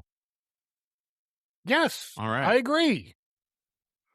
Finally. Okay, Someone so fucking, just oh my to God. interrupt questions for a second, I managed to book a 1-star show. Let's go. Okay. I'll just run through it really quick. Asia from WCW defeats Jade Cargill, 1/4 star. Vampiro defeats Brooke Hogan, 1 1/4. Hisakatsu Oya from actually no, I read that backwards. Eva Marie defeats Hisakatsu Oya from FMW, 3/4 star. That would be a 3/4 star match. This one I'm calling bullshit on. Brian Christopher defeats Solar, 1 1/4. Incredible. And the main event at 1 1/2 stars, which I think is the best rated match on the entire show. Rob Feinstein defeats Patrick Clark. Oh my God. Wow. That's one where you're And going to have to show us that is receipts what that was a happens real when thing you that came select up. only the misc category. You Who is it again? Patrick Stark? Patrick Clark, Starr from Velveteen Dream. SpongeBob. Clark. Velveteen Dream. Okay, fantastic. So All right, it cool. let me do Rob Feinstein versus Velveteen Dream as the Two main event. This also took upstanding place at the citizens. WWE Performance Center. For, Also during record keeping. COVID. Okay. Yeah. All right. Any other Question cues? for the podcast. Question for the podcast. What's your favorite top rope finishing move? Soul Snatcher, obviously. That's a good one. Yeah, it's the best one. Spanish Fly, another great one. Ugh. You know, I almost feel bad saying this because I know it totally like fucked up his spine and his legs and everything, but Psychosis's top rope leg drop always looked sick as hell. I was going to say, like, my actual answer is probably a leg drop. Of the top rope. Yeah, those are Yeah, sick. the top rope guillotine leg drop, it is an awesome looking move, but like there is no way to do it without just like fucking up your vertebrae. Here I am. I just watched a fuck ton of those being done by John Felixina. Oh, yeah. So it's on the front of my mind. Chris, Uh, can you even answer this? This is a hard one for a Lucha fan. I'm going with the top rope elbow drop, but specifically when CM Punk does it. I Okay, love cool. his shitty little elbow drop. I love the way he pauses and points and lifts both of his arms when he Yeah, does it. it's so beautiful. It's so lovely. You're the real macho man in my heart, CM Punk. I'm The thing changing, is, that's not a finisher. Oh, that I'm Forgot that changing my answer to Dick Togo Senton. nope. Nope. But okay. forgot I'm this was off the- finisher. I'm going with the high fly flow, baby. That's a I'm pretty gonna good go one with too. the Dick Togo Sentai. Just came up with that. All right. Q for the P. What wrestler would have the best match with themselves, and which great wrestler would have the worst match with themselves? So I think there was a typo in there, but we're gonna ignore it. So which wrestler would have the best match with themselves, and which great wrestler would have the worst match with themselves? Imagine two Brock Lesnars going at it. That's pretty good.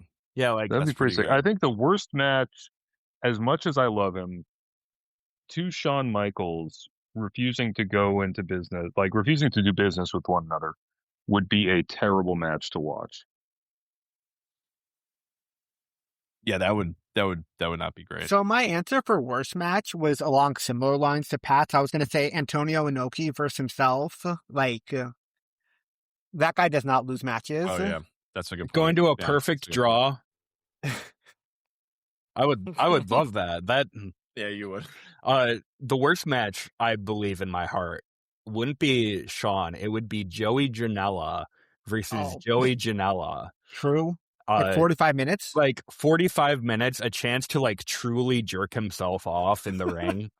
It'd just be Sean versus Sean, but way worse. paid less. Yeah. I'm also gonna say though, Brett versus Brett would be a fucking awful match. Yeah, that's true. I think my answer would be Sandman versus Sandman. If Sandman has had, I almost said poppers, but yeah, no, let's go with that. If Sandman, Sandman had poppers. If Sandman took poppers, Yeah, before the match, we don't know he hasn't. he wrestled Come Sandman.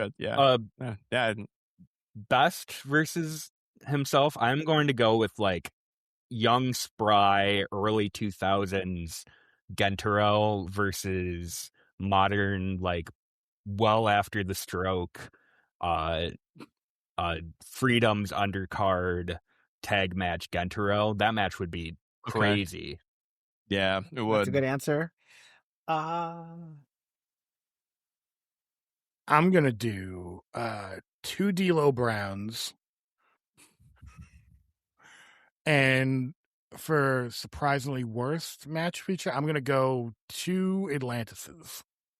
Actually, yeah, that. Before we move up this one, I do need to change the worst one would be 2 Drawses banging their wheelchairs into each other. That just wouldn't be fun to watch. No.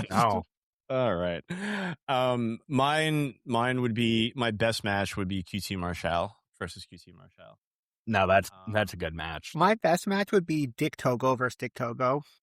That's fucking good too. That's really fun. QT Marshall, kind of the American Gentaro.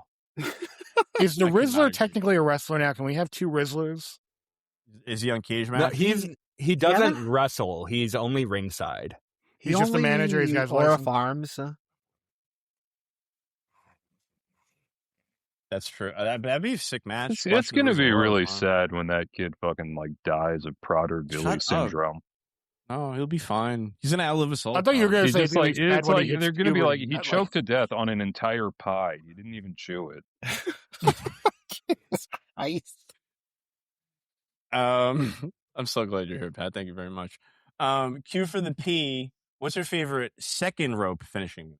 Does the 619 count as a second rope move? Because he's between the ropes. Yeah. Well, Yeah. you are ignoring the Panama Sunrise. Oh fuck. As your favorite? That's easily the best one by the best wrestler. Everyone loves him. Everyone. I also am not sure I got the name of the move right. I know there's a Panama and there's a Sunrise. It is the Panama Sunrise. Thank you. I have Such a watched shitty enough move. matches. It's so bad. I have a favorite bottom rope finisher, but I don't know if I have a favorite second rope finisher. Or not finisher, I have a favorite bottom rope move. For me, it's the bonsai drop. Does the Vader bomb count as second rope? He did it off the second rope, right? Yeah. I mean, if the 619 does, then yeah, I think the Vader bomb does. Lock it in. I'm going to go with Marina Shafir's 619 variation where she turned it into a head scissors. Yeah.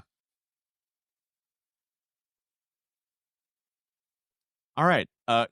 Question for the podcast from Eamon. Are you all drinking enough water? Please pause the podcast and have a drink to be safe. Thanks. Go fuck yourself. Don't tell me what to do. I Come on. filled up a giant glass of water before we started. I'm drinking a big bottle of salt. Have you drank the water? I have. Okay. My water is empty now, unfortunately, so I cannot take a drink. All right. You don't have to fucking brag about it. Yeah, All right, drink your own piss. yes or no question. Chris, have you drank enough water? Oh yeah. Let's Yeah, go. I have been hydrating this whole time. Let's Do go. you are you somebody who tends to hydrate pretty regularly? I mean, sometimes it's hard at work, but other than that, I am constantly drinking water. All right. This one, I like it a lot, and we're going to do it on the count of 3. Slurp directly into the mics all at once.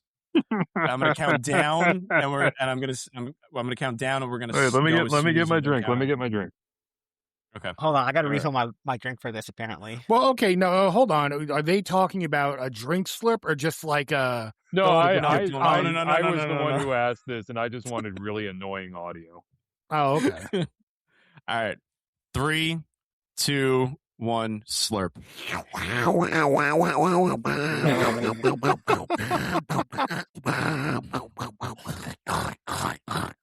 Okay. Boom. Incredible. All right. Demand. Okay, so we're For the taking that pod. and we're making it the new Violent People radio intro.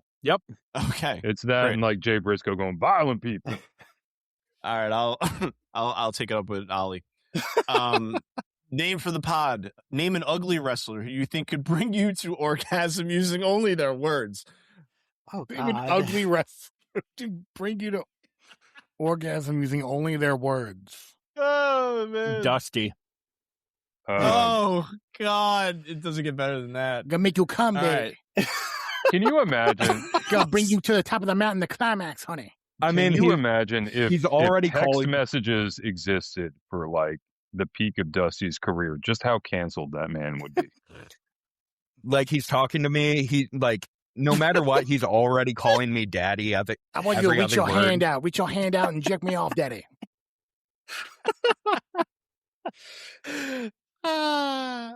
You suck a man's dick and they just give you a watch and kick your butt to the curb, honey. That is hard times. It's hard to give my dick hard time. Does anybody have another answer for this before he keeps going? No, that's too good. Yeah. I hope Dustin Yeah, Rhodes agreed. listens to this and comes. I'll send it I to hope him. Cody I'll listens. send it to him. I'll send it to him with a I'll send it to Cody and Dustin with a timestamp. You send it to Cody's MAGA burner account. The high roll husky. Okay.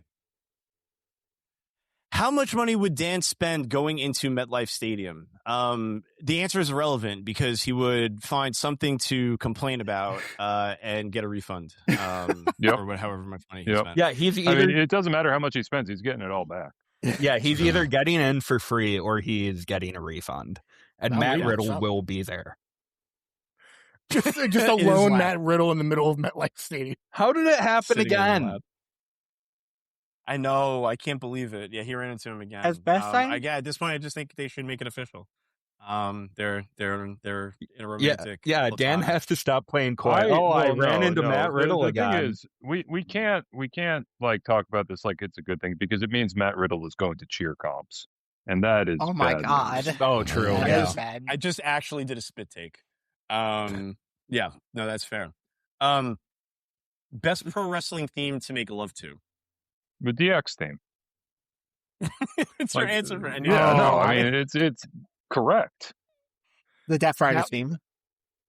Ooh. Yeah, in a pinch, That's good. I will take the Nation of Domination theme. What about that one Mike Bennett Maria Kanellis theme when they came back to WWE in 2017? This is the greatest love I've ever known. It's like Yes. it's like faux cheesy like 80s. It's like, this is the greatest love I've ever known. Cult of personality.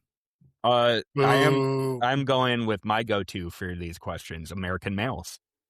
American males. American males. All right. Next question I'm answering is Too Cold Scorpio better than Will Ospreay? Yes. You will be banned. You will be banned from this Discord, or at least put in timeout as soon as I'm out of here for even bothering. Who asked that? Will Ospreay. That's I don't know. I'll have to go back and figure it out, but they'll be put in timeout. I hope it was Ducky. I put Ducky on timeout pretty frequently. I am the high. Somebody asked me. I am the high By vote the way, on shout Ospreay. out to Ducky for graduating high school. I'm really glad that the server doesn't have to do your homework anymore. That's Well, no guarantee. they're going to that that's true. college, so Yeah, well, I mean, like going to college, we'll see how long that lasts. But Okay, so the next question on here is why, and I don't know what to tell you. This one, I don't know what it means, and I'm incredibly uncomfortable. Least sexy on screen kiss. Oh no, my bad. I read this wrong. I thought this said kin possible. Least sexy on screen kiss possible between any two current pro wrestlers. I feel like we can't answer that because there are teenagers and there are pedophiles in pro wrestling currently. So, you know what I mean? Sure. Just can't answer it. I'm going to Do say we all honor Dokomoy there? Joey No, we don't? Okay, go Janela ahead. and himself. So wait. Let me at least sexy kiss between any two current pro wrestlers. That's correct. That's Okay. Give me a second to think on this. I'm not going to do a pedophile joke. I promise. I'm going to say. Chris, do you have one? I said Joey Janela and himself. Okay. Yeah, no, they're like their teeth, like the gap snaggletooth thing would be catching on each other. It wouldn't be good. It wouldn't be pretty. I'm going Dante Martin and Necro Butcher. If I give it Matt Riddle and No, what? Yeah, you're the one who just preferenced this. well, it's gonna be with an adult. No, get out of the Okay, Get out of the Riddle box. Like, we gotta get out of this Matt Riddle zone. America's #1 Matt Riddle podcast. That's what this is. No. I'm gonna say Aleister Black and Aleister Black, and who would just be someone who like I'm trying to think of like who's an equally like repulsive like Blackcraft clothing type weirdo.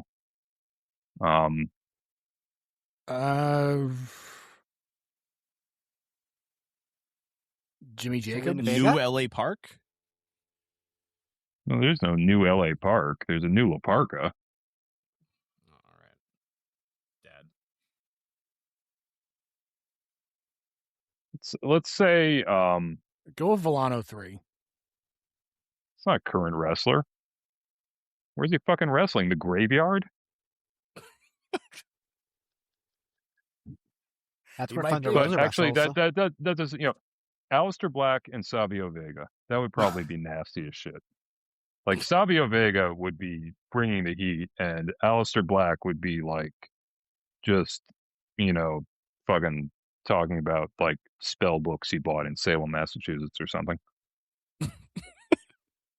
What about? All right. What about?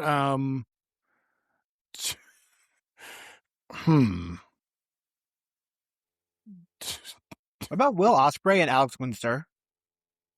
That's fucking good. That's a great answer. What about Chase Owens and Taller Tonga? Oh fuck, that's hot as hell though. Yeah, no wait, that's what the question is. Never mind, my apologies. All right, I'm already moving on to the next question. All right, Solo while- Sikoa and Chigusa Nagayo. Final answer. Oh fuck. All right, while we're at it, worst pro wrestling theme song to make love to. Will Scott Ospreay Steiner. elevated.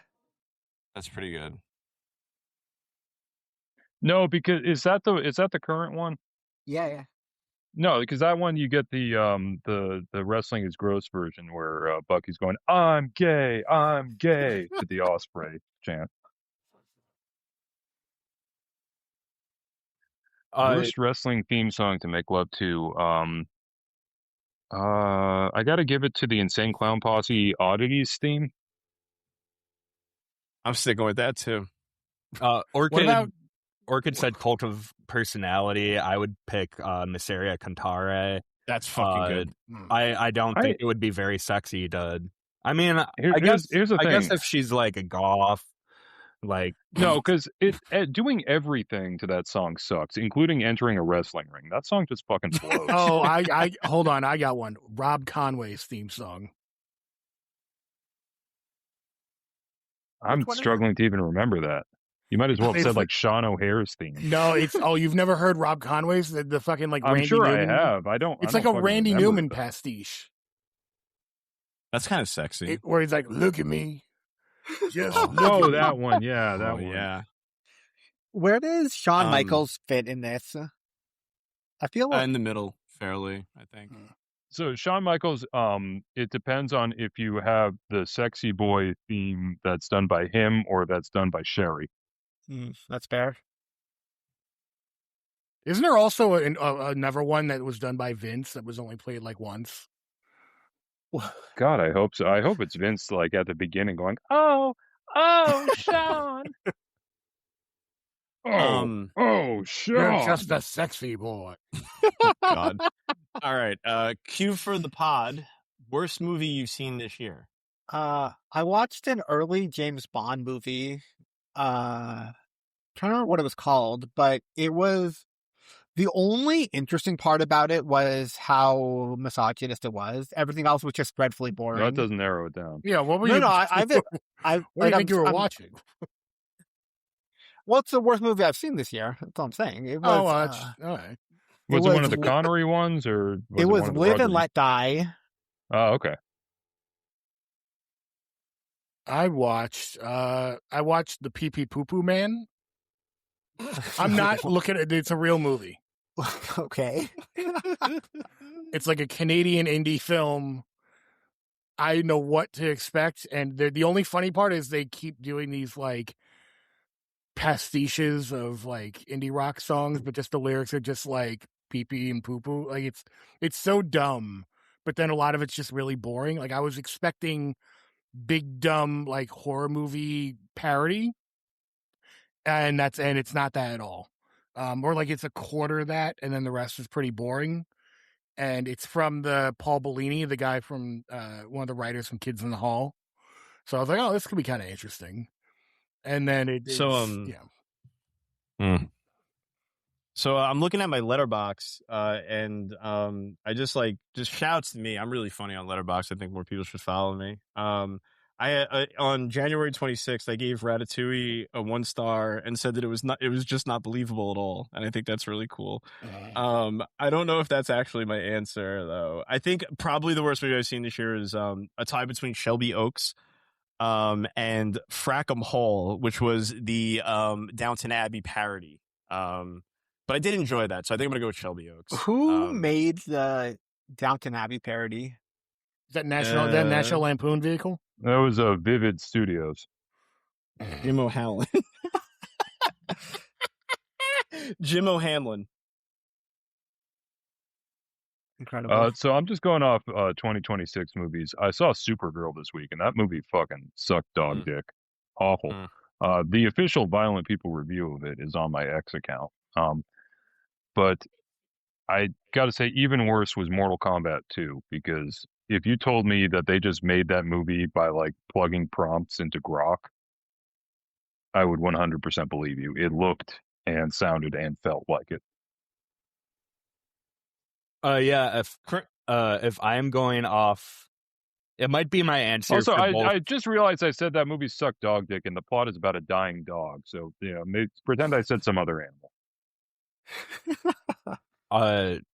It might be my answer for both the year of like 2026 and just like anything I've watched in the last several months. But Balls Up, I hate to say it, starring Paul Walter Hauser, MLW legend, directed by award-winning filmmaker Peter Farrelly. I watched that when I thought the Pistons were going to choke their season to the Magic in round 1. And I was just like, and the game was on Amazon. So I deliberately chose the worst thing I could find on Amazon to watch instead. And the Pistons ended up coming back to win in very dramatic fashion. And I spent most of that exciting comeback watching Mark Wahlberg and Paul Walter Hauser make the worst dick jokes. Outside of this podcast. Yeah, completely. That's a given. Do you think Paul Walter Hauser has listened to this podcast? There isn't. I don't think. There is a non-zero chance, but I don't Hey, think so. Paul Walter Hauser, if you're listening, I heard that you're in the new Jackass movie. That's pretty cool. All right. Peace out. All right, so Q for the P. I'm sharing my screen. Can we crowdfund for the site to buy this? And it is a link to whatnot for ECW Jason, the sexiest man alive night. How do you like my suit, ring worn suit, for $800? Yes. Yeah, it's not bad. Cool. For Yeah, you guys can crowdfund whatever you want. I have an alternative question, which I think. Okay, yeah. So I would really like to buy this. Come on, where is it? I would really like to buy this for Isabel. Do you guys think I should? That's Chiefs Night cover model. You're not supposed to read it. Now she's gonna know what it is. Oh, but listen. Okay. All right. well.